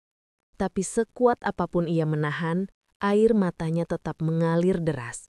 Rasa malu, marah, kecewa, dan sedih berbaur menjadi satu, menyesakan dadanya. Ia menatap wajahnya di kaca spion, mata sembab, riasan luntur, tapi tatapan matanya kosong. "Lihat dirimu, Alia," gumamnya lirih. "Kamu datang cuma buat memastikan kebenaran, tapi malah disakiti di depan orang banyak." Ponselnya berdering. Nama Raka muncul di layar. Alia menatapnya lama, tapi ia tidak berniat menjawab. Namun setelah dering ketiga, ia mengangkatnya. Bukan karena ingin mendengar penjelasan, tapi karena ingin melepaskan semua yang selama ini tertahan. "Ada apa lagi, Mas?" Suaranya serak dan dingin. "Ran, kamu gak bisa gitu. Ini salah paham. Aku bisa jelasin." "Jelaskan. Di depan aku kamu gak bisa ngomong sepatah kata pun. Tapi sekarang kamu bisa ya?" "Ran, itu cuman makan malam biasa. Aku disuruh atasanku nemuin keluarga Sinta karena mau dilamar." Potong Alia dengan nada tajam. "Ran, jangan asal ngomong." Suara Raka meninggi, tapi justru membuat Alia makin tenang. "Aku gak asal. Aku lihat caramu pandang dia. Cara kamu senyum, bahkan cara kamu melindunginya waktu hujan. Semua itu bukan cuma makan malam biasa, Mas." Hening. Hanya terdengar napas mereka yang berat di antara suara hujan di atap mobil. "Raka," ucap Alia pelan tapi mantap. "Aku nih istrimu, bukan orang bodoh yang bisa kamu tipu dengan alasan kerjaan." "Ran, aku capek. Tolong, kita bisa bahas besok." "Kamu capek, aku juga capek, Mas. Capek menahan diri untuk tetap percaya. Capek terus nunggu suami yang udah gak pernah benar-benar pulang." Raka tak membalas. Alia tahu di seberang sana Raka sedang berpikir keras mencari alasan. Tapi bagi Alia, semua alasan sudah tidak berarti apa-apa lagi. "Mulai malam ini, aku gak mau lagi dengar kata lembur. Aku gak mau lagi pura-pura gak tahu. Aku juga punya batas, Mas." Tanpa menunggu jawaban, ia menutup teleponnya dan meletakkannya di kursi penumpang. Tangannya menutup wajah, bahunya terguncang dan untuk beberapa menit, ia membiarkan dirinya menangis sejadi-jadinya. Setelah tangisnya mulai reda, Alia menyalakan mesin mobil dan melaju pulang. Jalanan masih licin, tapi pikirannya jauh lebih berantakan. Sesekali ia menatap jalan, sesekali pandangannya buram oleh air mata. Sesampainya di rumah, suasana hening. Dava sudah tertidur. Cahaya lampu kecil di kamarnya redup. Alia membuka pintu kamar pelan dan memandang wajah anaknya yang polos. Ia menyentuh pipi mungil itu sambil berbisik. "Maafin ibu ya, Nak. Kamu gak pantas punya ayah yang gak tahu arti keluarga." Ia keluar dari kamar menuju ruang tamu. Di sana, foto keluarga mereka masih terpajang di dinding. Senyum Raka yang dulu terlihat membahagiakan kini terasa seperti penghinaan. Dengan napas berat, Alia melepaskan bingkai itu dari dinding dan meletakkannya di atas meja. Tatapannya kosong tapi hatinya bergetar. "Dulu, aku pikir rumah tangga kita cukup kuat untuk bertahan dari apapun. Ternyata aku salah. Aku sendirian yang berjuang." Ucapnya pelan. Ponselnya kembali bergetar. Pesan dari Raka masuk bertubi-tubi. "Aku minta maaf. Kita bisa bicara baik-baik, Alia. Kamu gak tahu situasinya. Aku gak selingkuh." Alia hanya menatap semua pesan itu tanpa menjawab.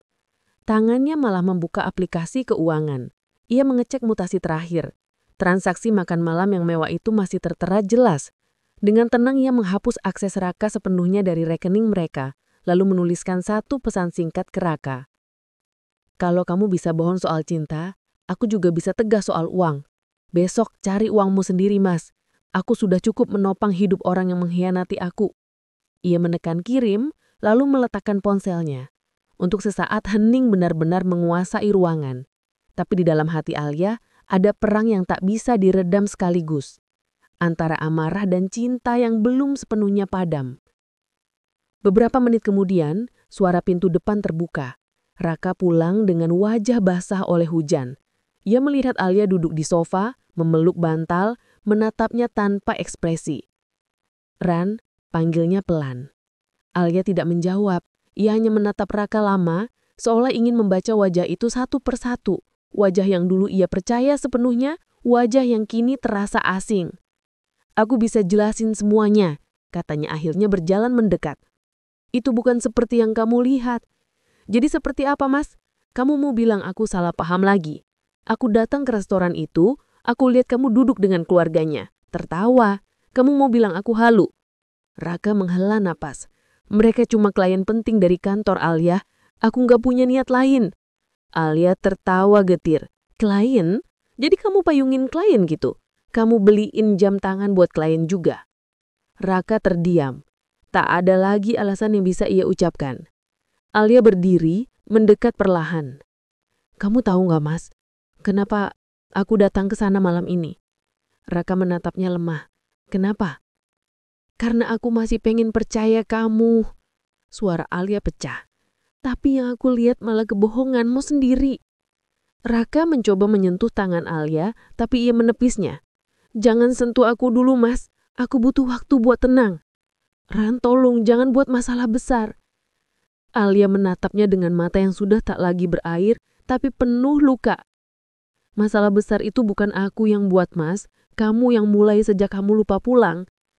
Raka menunduk, tak mampu bicara lagi. Alia melangkah ke arah kamar, tapi sebelum menutup pintu, ia berkata pelan tanpa menoleh.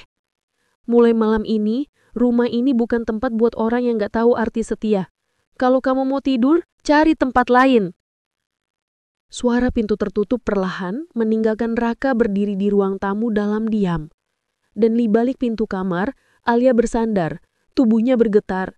Ia menatap langit-langit gelap, mencoba menahan isak yang kembali muncul. Karena di balik amarah dan ketegasan yang ia tunjukkan, masih tersisa satu hal yang tak bisa ia hilangkan begitu saja. Rasa cinta pada lelaki yang sudah menghancurkan hatinya. Pagi datang dengan cahaya suram yang menembus tirai kamar. Alia terbangun dengan kepala berat dan mata yang masih sembab. Semalaman ia hampir tidak tidur. Setiap kali memejamkan mata, bayangan Raka dengan perempuan itu muncul lagi. Suara tawa mereka, cara Raka memandang Sinta, semuanya terputar berulang di kepalanya seperti mimpi buruk yang tidak mau berakhir. Ia duduk di tepi ranjang, menatap kosong ke lantai. Pikirannya masih kacau. Tapi satu hal pasti, tidak ada lagi kepercayaan yang tersisa. Ia menatap ke arah meja rias, melihat foto keluarga yang tadi malam sempat ia letakkan di sana. Dengan pelan, ia memutar bingkai itu menghadap ke dinding. Aku nggak sanggup lihat senyummu lagi, Mas, gumamnya lirih. Dari luar kamar, terdengar suara kecil memanggil. Bu, ibu udah bangun. Alia cepat-cepat menghapus sisa air mata di pipinya dan menarik napas panjang.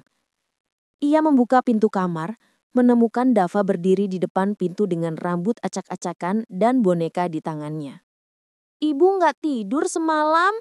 Tanya anak itu polos. Alia tersenyum tipis, berjongkok dan mengusap pipi anaknya. Ibu cuma nggak bisa tidur, sayang. Ada banyak hal di kepala ibu. Terus, ayah mana, Bu? Pertanyaan itu menusuk hatinya dalam sekejap. Ia berusaha tetap tenang. Ayah lagi kerja. Nanti pulang ya, jawabnya pelan.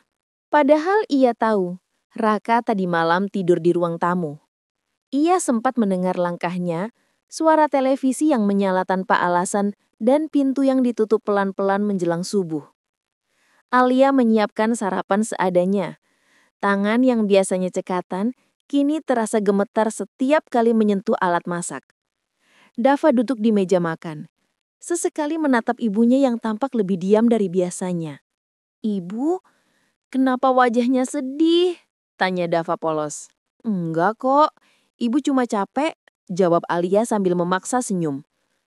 Kamu makan dulu ya, nanti ibu antar ke sekolah. Beberapa saat kemudian, Raka muncul dari arah ruang tamu. Wajahnya terlihat kusam, rambut acak-acakan, dan matanya lelah. Ia menatap Alia dengan pandangan canggung, seperti orang yang ingin bicara, tapi tidak tahu harus mulai dari mana. Pagi, sapanya pelan. Alia tak langsung menjawab. Ia hanya melirik sekilas, lalu kembali memusatkan perhatian pada piring di tangannya. Sarapan ada di meja, katanya singkat.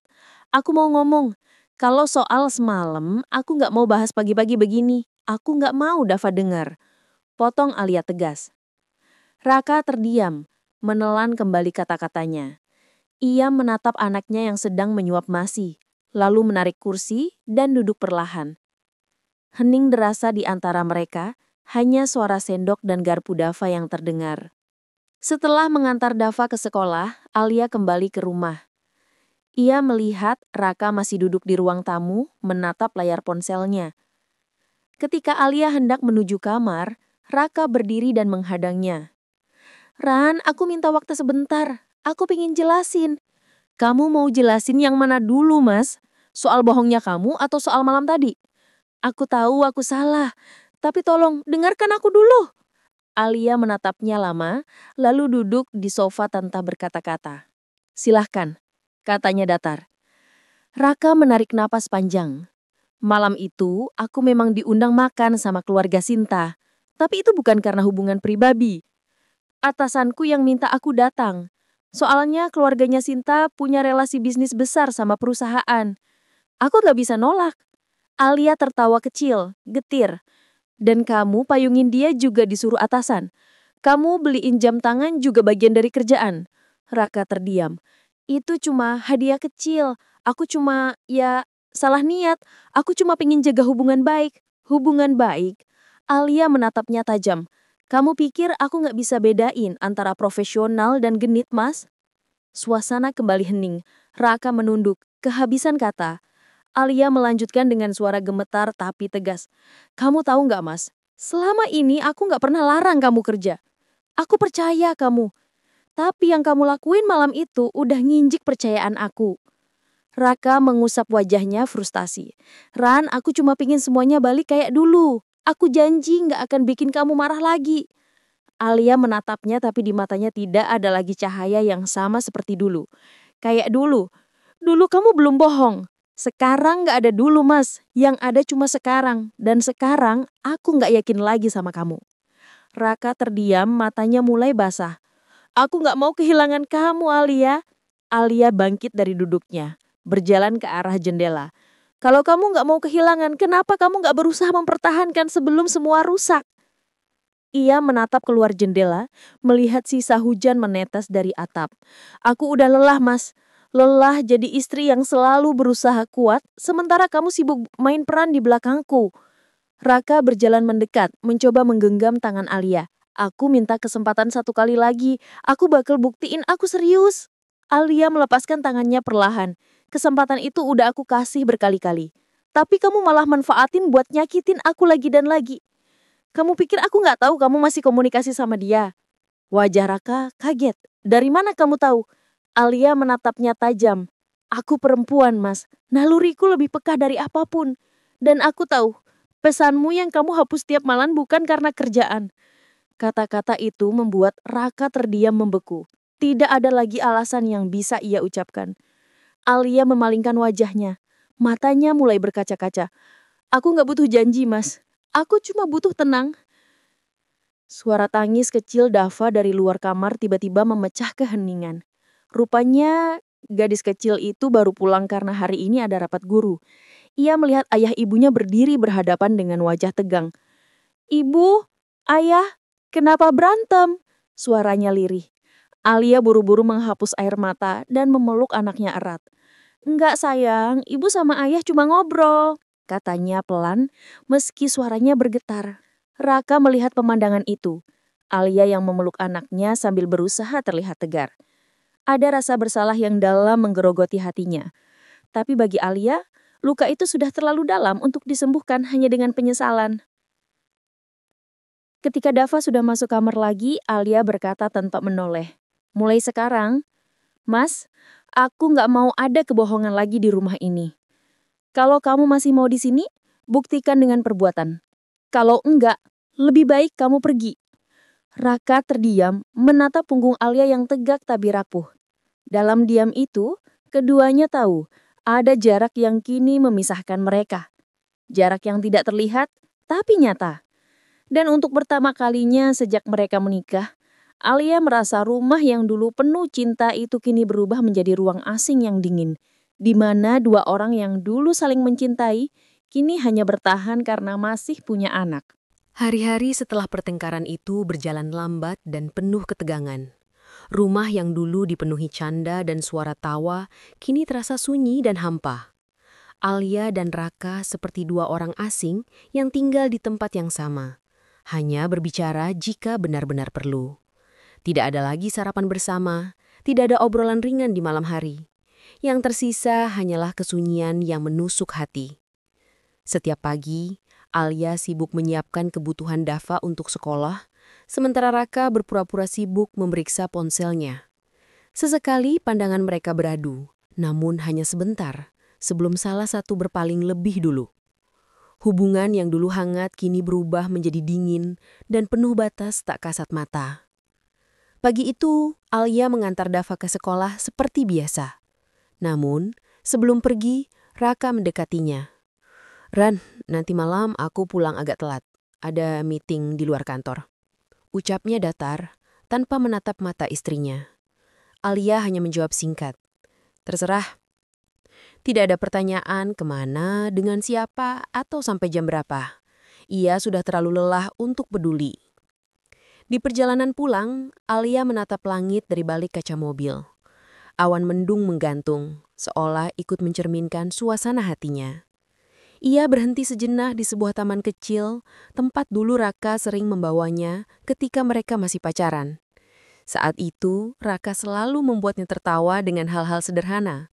Membelikan es krim, bercerita tentang masa kecilnya, atau sekadar duduk di bangku kayu menatap langit senja bersama. Kini bangku itu masih di sana, tapi rasanya tak sama. Alia duduk sebentar, menunduk, dan menghela napas panjang. "Kenapa semuanya bisa berubah secepat ini, Mas?" bisiknya. Ketika sore tiba, Alia menerima pesan dari nomor tak dikenal. Ia membukanya dengan hati-hati. "Bu Alia, maaf kalau saya lancang, tapi saya pikir ibu harus tahu. Suami ibu barusan makan malam di restoran kami bersama Bu Sinta. Mereka kelihatan dekat." Pesan itu membuat tubuh Alia seketika kaku. Jari-jarinya gemetar saat memegang ponsel. Ada foto yang ikut terkirim. Raka sedang duduk berhadapan dengan perempuan yang sudah jelas ia kenal. Sinta, dengan senyum manis yang sama seperti malam itu di kantor. Alia menatap foto itu lama sekali, antara percaya dan tidak percaya. Tapi dalam hatinya, ia tahu, ini bukan kebetulan. Ia mencoba menenangkan diri, menarik napas dalam-dalam, tapi dadanya terasa sesak. Ia berjalan bolak-balik di ruang tamu, air matanya mulai menetes tanpa ia sadari. "Ternyata kamu masih terusin hubungan itu, Mas," ucapnya lirih. Malamnya, Raka pulang seperti biasa. Wajahnya tenang, seolah tidak ada yang terjadi. Ia bahkan sempat bersiul kecil sambil melepas sepatu. Alia menatapnya dari ujung ruang tamu. Matanya merah karena tangis yang ia tahan sejak sore. "Kamu dari mana, Mas?" Suaranya tenang, tapi dingin.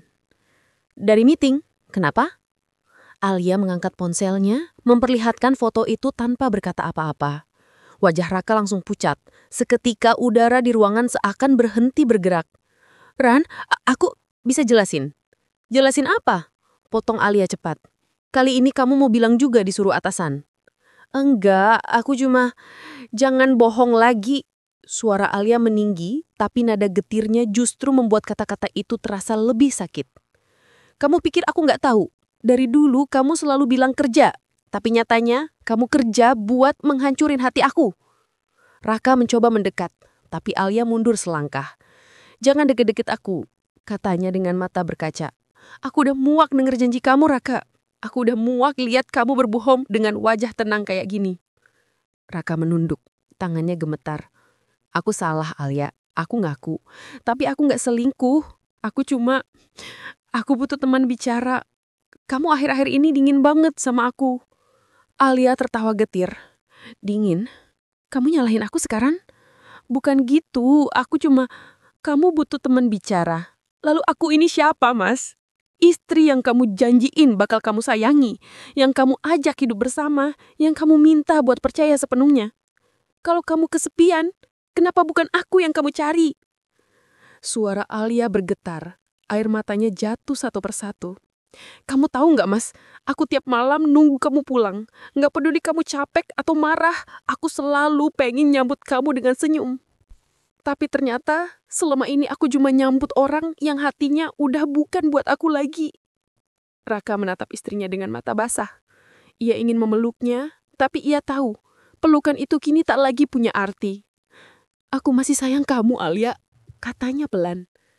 Alia menatapnya lama, matanya kosong, suaranya serak. Sayang, cinta yang nyakitin kayak gini bukan cinta, Mas. Itu cuma ego. Malam itu, Alia mengunci diri di kamar. Ia menangis dalam diam, mendekat mulutnya agar tangisnya tak terdengar Dava yang sudah tidur. Di luar, Raka duduk di ruang tamu sendirian, menatap gelap dengan kepala tertunduk dan hati kacau. Ketika jam menunjukkan tengah malam, Alia terbangun karena mimpi buruk. Dalam mimpi itu, ia melihat Raka pergi meninggalkan rumah sambil menggandang tangan Sinta, sementara ia hanya bisa memanggil-manggil dari kejauhan. Ia terbangun dengan napas tersengal, lalu menatap langit-langit kamar yang gelap. Ia tahu, hatinya perlahan retak dan retakan itu sudah terlalu dalam untuk diperbaiki. Di sisi lain, Raka masih duduk dengan mata kosong. Ia baru sadar, dalam usahanya mencari kenyamanan di luar rumah, ia justru menghancurkan rumah itu sendiri. Tapi penyesalan itu datang ketika semuanya sudah hampir tak bisa kembali seperti semula. Dan di antara malam yang sunyi itu, dua hati yang dulu menyatu kini sama-sama tenggelam dalam kesedihan masing-masing. Menangis tanpa tahu harus memulai dari mana. Pagi itu udara terasa dingin dan menyesakan. Hujan semalam masih menyisakan embun di dedaunan dan aroma tanah basah memenuhi udara. Alia berdiri di dapur menatap kosong secangkir kopi yang sudah dingin di tangannya. Matanya sembab, wajahnya pucat. Semalaman ia tidak tidur. Pikirannya terus dipenuhi pertengkaran dengan Raka yang masih terngiang jelas di telinga. Dari luar kamar terdengar suara langkah kecil. Dava, anak itu datang memeluk pinggang ibunya dari belakang. "Du, ayah kemana? Kok tadi pagi nggak sarapan bareng kita?" Tanyanya polos menatap wajah ibunya dengan mata bening penuh rasa ingin tahu. Alia menelan ludah. Ia berusaha tersenyum meski hatinya perih. "Ayah berangkat lebih pagi, Nak. Katanya ada kerjaan penting." "Kerjaan lagi?" Dava menunduk. "Ayah sekarang sering sibuk ya, Bu?" Alia hanya mengangguk pelan. Tidak ada lagi yang bisa ia jelaskan tanpa membuat anak sekecil itu bingung. Ia menunduk dan memeluk Dava erat, mencoba menyalurkan kasih yang tersisa agar anaknya tidak merasakan badai yang sedang melanda rumah mereka. Setelah mengantar Dava ke sekolah, Alia pulang dalam diam. Di perjalanan, pikirannya melayang ke masa lalu. Ia teringat saat Raka baru melamarnya. Betapa bahagianya mereka waktu itu, saling berjanji untuk saling menjaga dan setia. Raka dulu selalu bilang, "Aku nggak akan pernah ninggalin kamu, Alia. Aku janji." Tapi sekarang janji itu terasa seperti debu, hilang ditiup angin waktu dan kesalahan. Sesampainya di rumah, Alia mendapati pintu kamar Raka sedikit terbuka. Di meja kerja suaminya ada beberapa kertas berserakan. Alia tidak bermaksud mengintip, tapi matanya menangkap secari kertas dengan tulisan tangan yang sangat ia kenal. Ia mendekat dan membaca pelan. "Aku nggak tahu harus mulai dari mana, tapi aku minta maaf. Aku tahu aku udah buat kamu kecewa. Aku cuma butuh waktu buat nenangin diri." Tulisan itu ditandatangani oleh Raka. Alia tertegun. Ia merasakan sesuatu yang aneh di dadanya, antara marah dan hancur. Menjauh? Setelah semua yang terjadi, dia malah pergi tanpa bicara langsung. Gumamnya lirih. Siang harinya, ponsel Alia bergetar. Nomor yang tidak ia kenal menelpon. "Halo, ini dengan Bu Alia?" Suara perempuan di seberang terdengar ragu tapi jelas. "Iya betul, maaf, ini siapa?" "Saya Sinta, rekan kerja Pak Raka. Saya cuma ingin memberitahu. Pak Raka tadi izin tidak masuk kantor. Katanya mau menyelesaikan urusan pribadi. Tapi saya barusan lihat dia di kafe di Sudirman bersama seorang perempuan." Alia mematung. Suara di ujung telepon itu terasa seperti pisau yang baru saja menoreh luka lama yang belum kering.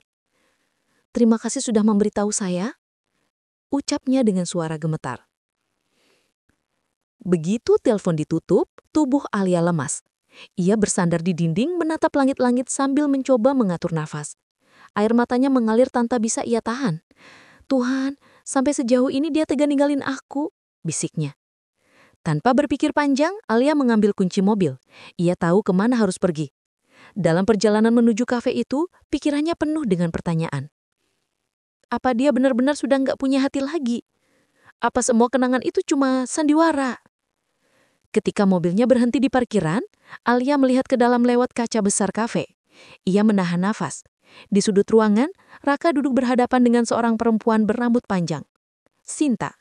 Mereka tampak berbicara serius, tapi sesekali tertawa kecil. Dan di depan mereka, ada 2 cangkir kopi yang sama, serta sepotong kue yang dibagi 2. Alia mematung. Dunia seolah berhenti sejenak. Tangannya bergetar di atas setir, matanya panas menahan air mata. Ia ingin masuk, ingin menampar wajah pengkhianatan itu. Tapi kakinya tak bergerak. Ia hanya bisa menatap dari jauh. Menyaksikan sendiri bagaimana orang yang dulu ia percayai sepenuhnya, kini duduk nyaman dengan wanita lain. Tanpa sedikit pun beban di wajahnya. Alia akhirnya keluar dari mobil. Berdiri di depan kaca sambil menatap ke arah mereka. Angin sore berhembus, membawa aroma kopi yang hangat tapi tak bisa menenangkan hatinya. Alia menatap lama, sampai akhirnya Raka menoleh dan melihatnya. Wajah Raka langsung pucat, matanya membulat tak percaya. Sinta yang duduk di depannya ikut menoleh dan ekspresinya berubah canggung. Alia tidak berkata apa-apa. Ia hanya berdiri tegak menatap keduanya tanpa sepatah kata pun. Tatapan yang tak perlu suara, karena semuanya sudah jelas. Ia berbalik, berjalan pergi, meninggalkan Raka yang panik memanggil namanya dari belakang. Alia, Alia tunggu. Tapi Alia tak berhenti. Air matanya sudah jatuh duluan, menembus pipinya yang dingin terpa angin. Ia masuk ke dalam mobil, menutup pintu, dan menunduk di atas setir. Suara tangisnya pecah, keras tapi teredam. Ia menggenggam kuat setirnya, menahan amarah dan kepedihan yang bercampur jadi satu. Di dalam kafe, Raka mengejar sampai keluar, tapi Alia sudah melaju pergi. Orang-orang menatap mereka dengan rasa ingin tahu, sementara Sinta berdiri keku di depan pintu, wajahnya menunduk. Raka menatap mobil yang menjauh itu dengan pandangan kosong. Aku bodoh, gumamnya pelan. Sementara di dalam mobil, Alia menyetir tanpa arah. Jalanan terasa panjang dan kabur karena air mata yang terus mengalir. Ia tidak tahu kemana harus pergi. Yang ia tahu hatinya sudah terlalu penuh. Di lampu merah, ia berhenti dan menatap pantulan wajahnya di kaca spion. Wajah seorang perempuan yang kelelahan karena cinta yang dikhianati. Cukup, Alia, cukup, bisiknya lirih. Tapi suara itu sendiri terasa rapuh. Ia menyetir di tepi jalan, mematikan mesin mobil, lalu bersandar di kursi. Hujan mulai turun perlahan menitik di kaca mobil seperti mengikuti aliran air matanya. Ia memejamkan mata, mencoba mengatur nafas. Namun yang terdatang justru kenangan, senyum Raka, janji-janji manis dan suara tawa mereka dulu. Semua itu kini terasa seperti mimpi yang hancur di tengah kenyataan pahit. Alia tahu, malam itu bukan hanya tentang melihat suaminya bersama perempuan lain. Malam itu adalah momen ketika seluruh kepercayaannya runtuh. Ia akhirnya benar-benar sadar. Cinta yang dulu ia perjuangkan kini tinggal puing. Dan untuk pertama kalinya ia mulai berpikir, mungkin ini saatnya ia berhenti berharap pada seseorang yang tidak lagi menganggap rumah mereka sebagai rumah. Alia tidak pulang malam itu. Setelah melarikan diri dari kafe tempat ia melihat Raka bersama Sinta, ia menghabiskan waktu dengan menyusuri jalanan kota yang semakin lengang. Lampu-lampu jalan menyorot wajahnya yang pucat dan basah air mata. Hatinya terasa kosong, seperti tubuhnya berjalan tanpa arah, tanpa tujuan. Yang tersisa hanya rasa sesak yang mendekan dadanya begitu berat. Ia berhenti di sebuah taman yang dulu sering mereka kunjungi bersama Dava. Bangku kayu di bawah pohon yang rindang masih berdiri di sana, tapi kini terasa asing. Alia duduk perlahan, menatap langit malam yang gelap tanpa bintang. Dulu, di tempat ini, kamu bilang aku satu-satunya perempuan yang kamu cinta, Mas. Bisiknya pelan, suaranya parau. Air matanya kembali jatuh tanpa ia sadari. Ia meremas tangannya sendiri mencoba menahan rasa sakit yang tak bisa dijelaskan. Kenapa semua harus berubah secepat ini? Telepon di tangannya bergetar. Nama Raka muncul di layar, tapi Alia hanya menatapnya. Ia biarkan panggilan itu terus berdering sampai berhenti sendiri. Lalu muncul pesan. "Alia, aku bisa jelaskan. Tolong jangan pergi dulu, aku salah, tapi aku mohon kasih aku waktu." Alia membaca pesan itu lama, lalu menatap kosong ke depan. Ia tidak membalas. Baginya, sudah terlalu banyak kata-kata yang dulu ia percaya, tapi akhirnya hanya membuat luka semakin dalam. Beberapa menit kemudian, ponselnya berdering lagi. Kali ini bukan dari Raka, tapi dari Mama Alia. Dengan napas berat, ia mengangkatnya. "Alia, kamu di mana, Nak? Mama khawatir. Sudah malam kamu belum pulang. Raka tadi telepon Mama, katanya kamu pergi tanpa bilang."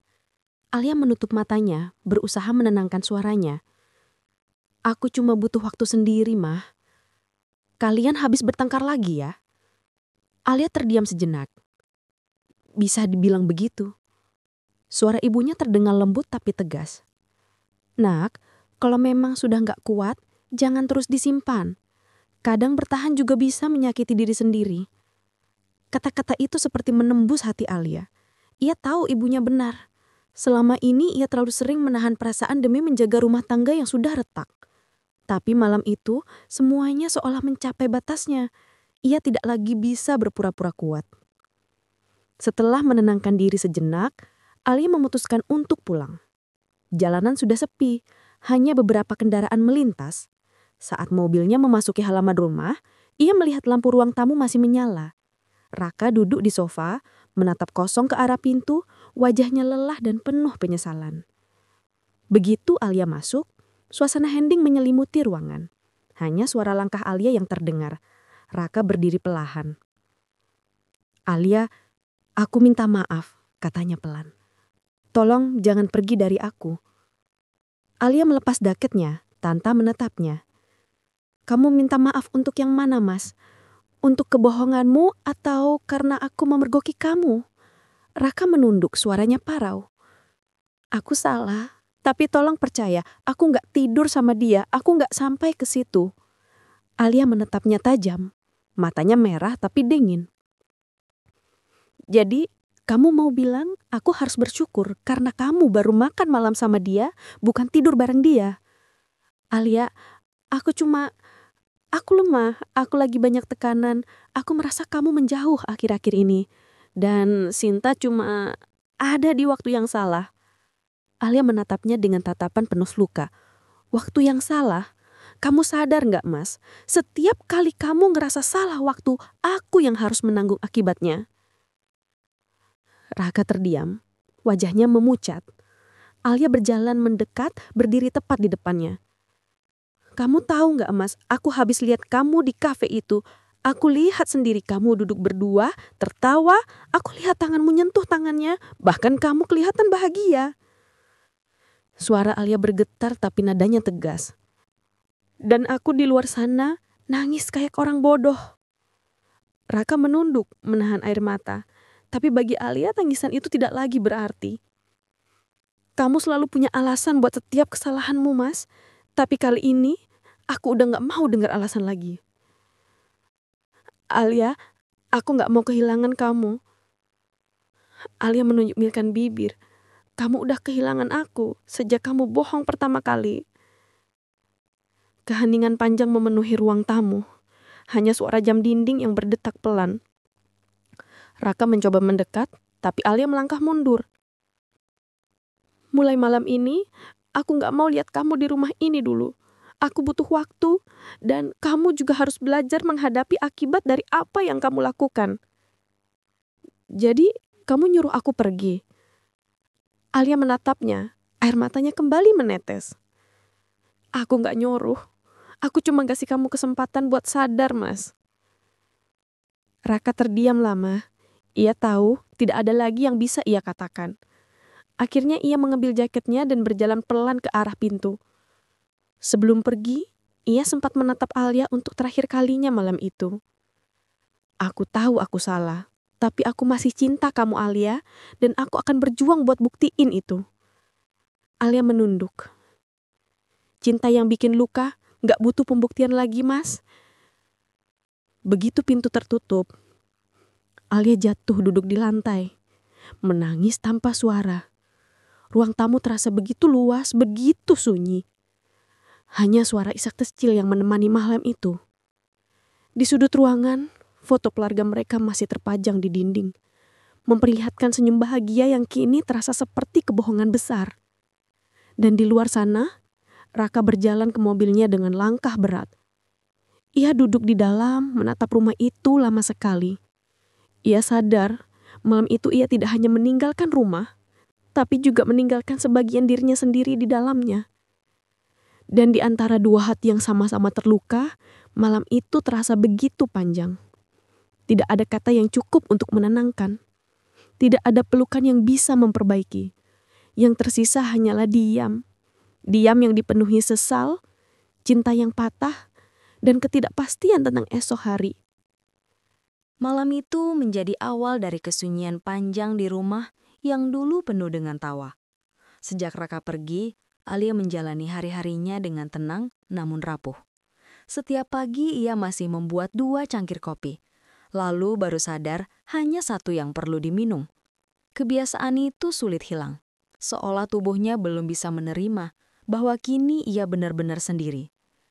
Dava sering bertanya, "Mama, Papa kemana?" Alia selalu menjawab lembut, "Papa lagi kerja di luar kota, sayang." Tapi setiap kali menjawab, suaranya bergetar. Ia tahu, cepat atau lambat ia tak akan bisa terus berbohong. Hari-hari berjalan pelan, tapi tidak pernah benar-benar tenang. Alia mencoba mengalihkan diri dengan bekerja, mengurus anak, dan membantu ibunya di rumah lama. Namun ketika malam tiba dan kesunyian datang, ingatan tentang Raka selalu kembali menghantam. Bayangan wajahnya, suara tawanya, dan janji-janji yang dulu terdengar tulus, kini terasa seperti pisau yang menancap dalam. Suatu sore, saat Alia pulang dari menjemput Dava di sekolah, ia menerima surat panggilan dari pengacara. Surat itu berasal dari kantor Raka. Jantungnya berdegup tak karuan. Tangannya bergetar saat membuka amplop itu. Di dalamnya tertulis tentang pembagian aset dan rencana pertemuan untuk membicarakan perceraian. Alia terdiam lama di depan surat itu. Ia tahu arah hidupnya akan berubah total setelah ini. Air matanya jatuh, tapi kali ini bukan hanya karena sedih. Ada kelegaan yang aneh, seperti beban besar yang perlahan mulai terangkat. Jadi ini akhirnya ya, gumamnya lirih. Beberapa hari kemudian, mereka bertemu di kantor pengacara. Alia datang dengan langkah tegas, mengenakan kemeja putih dan celana hitam. Raka sudah menunggu, wajahnya tampak lebih kurus, matanya sembab. Begitu Alia duduk, suasana ruangan langsung terasa berat. "Terima kasih sudah datang," ujar Raka pelan. Alia hanya mengangguk. Tak ada senyum, tak ada sapaan hangat seperti dulu. Pengacara mulai membacakan poin-poin perceraian. Rumah akan dijual, uangnya dibagi 2. Hak asuh Dava akan diberikan kepada Alia, sementara Raka boleh menemui anaknya kapan saja dengan kesepakatan waktu yang jelas. Semua terdengar formal, dingin, seperti membicarakan kontrak bisnis, bukan perpisahan 2 orang yang pernah saling mencintai dengan sepenuh hati. Namun ketika tanda tangan terakhir harus dibubuhkan, tangan Raka bergetar. Ia menatap Alia dengan mata yang mulai basah. "Alia, aku tahu mungkin udah gak pantas aku ngomong gini, tapi aku nyesal. Aku bener-bener nyesal. Aku masih cinta kamu." Alia menghela napas panjang, lalu menatapnya dalam. "Mas, cinta itu gak bisa jadi alasan buat menutup mata dari luka yang kamu buat.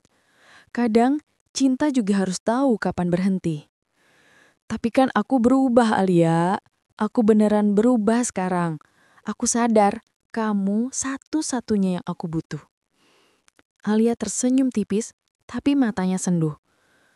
"Kamu sadar setelah kehilangan, Mas. Dan kadang kesadaran datang terlambat." Air mata jatuh dari mata Raka. Ia memegang pena, tapi belum juga menandatangani lembar terakhir itu. Alia menatapnya tenang. Mas, aku udah terlalu lama hidup di antara luka dan harapan. Aku ingin sembuh. Aku ingin tenang. Tolong kali ini lepaskan aku. Kata-kata itu membuat ruangan seolah berhenti bernafas. Raka menunduk, menggenggam penanya kuat-kuat, lalu akhirnya menandatangani lembar terakhir itu. Tinta hitam di atas kertas putih menjadi saksi berakhirnya cerita panjang mereka. Setelah pertemuan itu, Alia berjalan keluar gedung tanpa menoleh ke belakang. Angin sore menyapa wajahnya lembut. Ia menarik napas panjang, menatap langit yang mulai berubah jingga. Untuk pertama kalinya setelah sekian lama, dada yang selama ini sesak terasa sedikit lebih ringan. Beberapa minggu kemudian, kehidupan mulai menemukan bentuknya sendiri. Alia mulai bekerja tetap di perusahaan desain interior. Ia menata ulang rumahnya, mengganti tirai, memindahkan bingkai foto lama, dan menulis catatan kecil di dinding dapur. Hidup harus terus berjalan. Dava tumbuh ceria, dan setiap malam, Alia menemaninya belajar sambil bercerita sebelum tidur. Ia belajar menemukan kebahagiaan kecil dalam rutinitas sederhana. Suatu hari, Alia menerima pesan dari nomor yang sudah lama tak aktif, Raka. Alia, aku lihat kamu di media sosial. Kamu kelihatan bahagia. Aku senang kamu bisa tersenyum lagi. Maaf karena dulu aku nggak pernah jadi rumah yang bisa buat kamu tenang. Alia menatap pesan itu lama. Ia mengetik pelan. Terima kasih mas, aku doakan kamu juga bahagia dengan siapapun nanti. Aku sudah memaafkan, tapi aku tidak ingin kembali. Setelah mengirim pesan itu, Alia menatap ke arah jendela. Matahari sore menyinari wajahnya lembut, menampilkan keteguhan yang dulu sempat hilang. Ia bukan lagi perempuan yang menangis di taman malam-malam, bukan lagi istri yang menunggu janji yang tak ditepati. Ia kini perempuan yang tahu nilainya, yang memilih berdiri di atas kakinya sendiri. Namun meski luka sudah sembuh, bekasnya tetap ada. Setiap kali lewat di kafe tempat ia dulu melihat pengkhianatan itu, hatinya masih bergetar sedikit. Tapi kali ini bukan karena marah, melainkan karena ia sadar betapa kuatnya dirinya setelah semua itu. Malam itu, Alia menatap Dava yang sudah tertidur lelap. Ia membelai rambut anaknya dan tersenyum. Mama janji, Dava, kita akan baik-baik saja. Lalu ia menatap ke langit yang tenang.